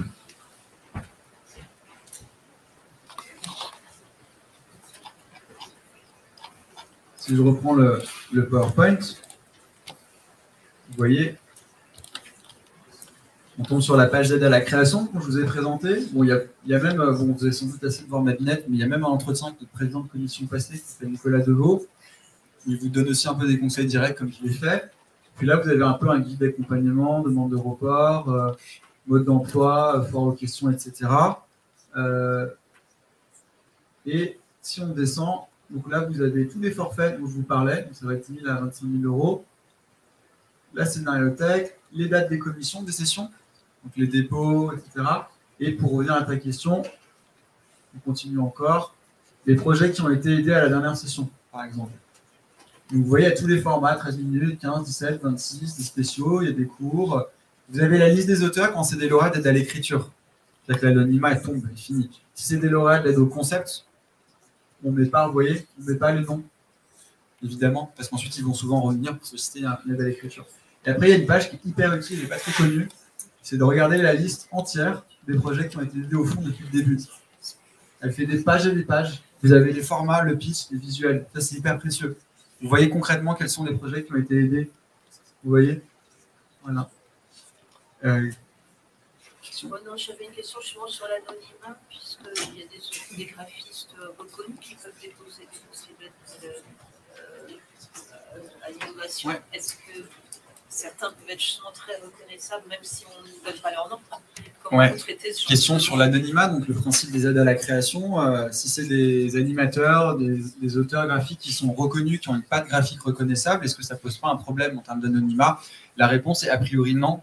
En fait, ça arrive ponctuellement. C'est rare, mais ça arrive ponctuellement que des membres de commission pensent reconnaître la patte graphique d'un ou une autrice parce que c'est l'actualité d'un projet en festival, c'est une sommité du domaine, etc. Si ces personnes pensent quand même pouvoir, d'une part, analyser, débattre et voter sur le projet sans être influencés, sans connaître par ailleurs personnellement ou professionnellement cette personne, et que d'autre part, le principe d'anonymat, il n'est pas formellement entaché, parce qu'il n'y a aucun élément concret, d'élément de CV, de parcours artistique, de précédemment réalisé par exemple dans le dossier artistique, le projet il est éligible, il peut tout à fait être soutenu ou pas. Ça arrive rarement, mais ça peut être le cas, effectivement. Voilà, je vais m'arrêter là. Ah. Alors, il y a une question en ligne. Est-ce qu'il faut avoir un CV fourni pour candidater ou avez-vous aidé beaucoup de débutants? Alors, il y a deux questions. La première, pour candidater, vous fournissez effectivement un CV détaillé avec un justificatif d'éligibilité par la formation ou par l'expérience. Si je reviens sur, la page que je vous montrais, la page de l'aide avec toutes les infos. Alors, on a un petit bug. Il suffit d'aller voir sur un dossier de demande et là, vous avez toutes les infos qu'on vous demande pour faire pareil, il y a un guide d'accompagnement pour les différentes pièces. Et après, la deuxième partie de la question, c'est est-ce qu'on a aidé beaucoup de débutants ou pas?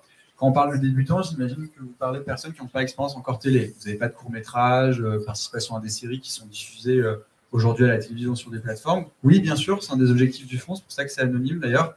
Et en moyenne, c'est, on va dire, 1/3, 2/3. Il y a 2/3 de personnes qui déposent des projets et qui sont aidées et qui ont déjà eu de l'expérience sur des projets télé, et 1/3 qui n'ont pas cette expérience-là. Et vous voyez, je reprends le document, par exemple, le dossier de demande. Là, vous avez la présentation. Vous avez la présentation du fonds, les conditions d'accès, la manière dont fonctionne la sélection, les résultats, les modalités d'attribution, la liste des pièces à fournir. Vous voyez, pour le concept, une courte note d'intention, la note sur le développement du projet, le concept, la présentation des personnages principaux, etc. L'écriture, voilà ce qu'on demande. Et après, il y a le dossier administratif. Donc, effectivement, le CV détaillé, formulaire de demande, entre autres. Voilà. Écoutez, je pense qu'on va pouvoir s'arrêter là. Merci beaucoup pour être resté attentif cet après-midi.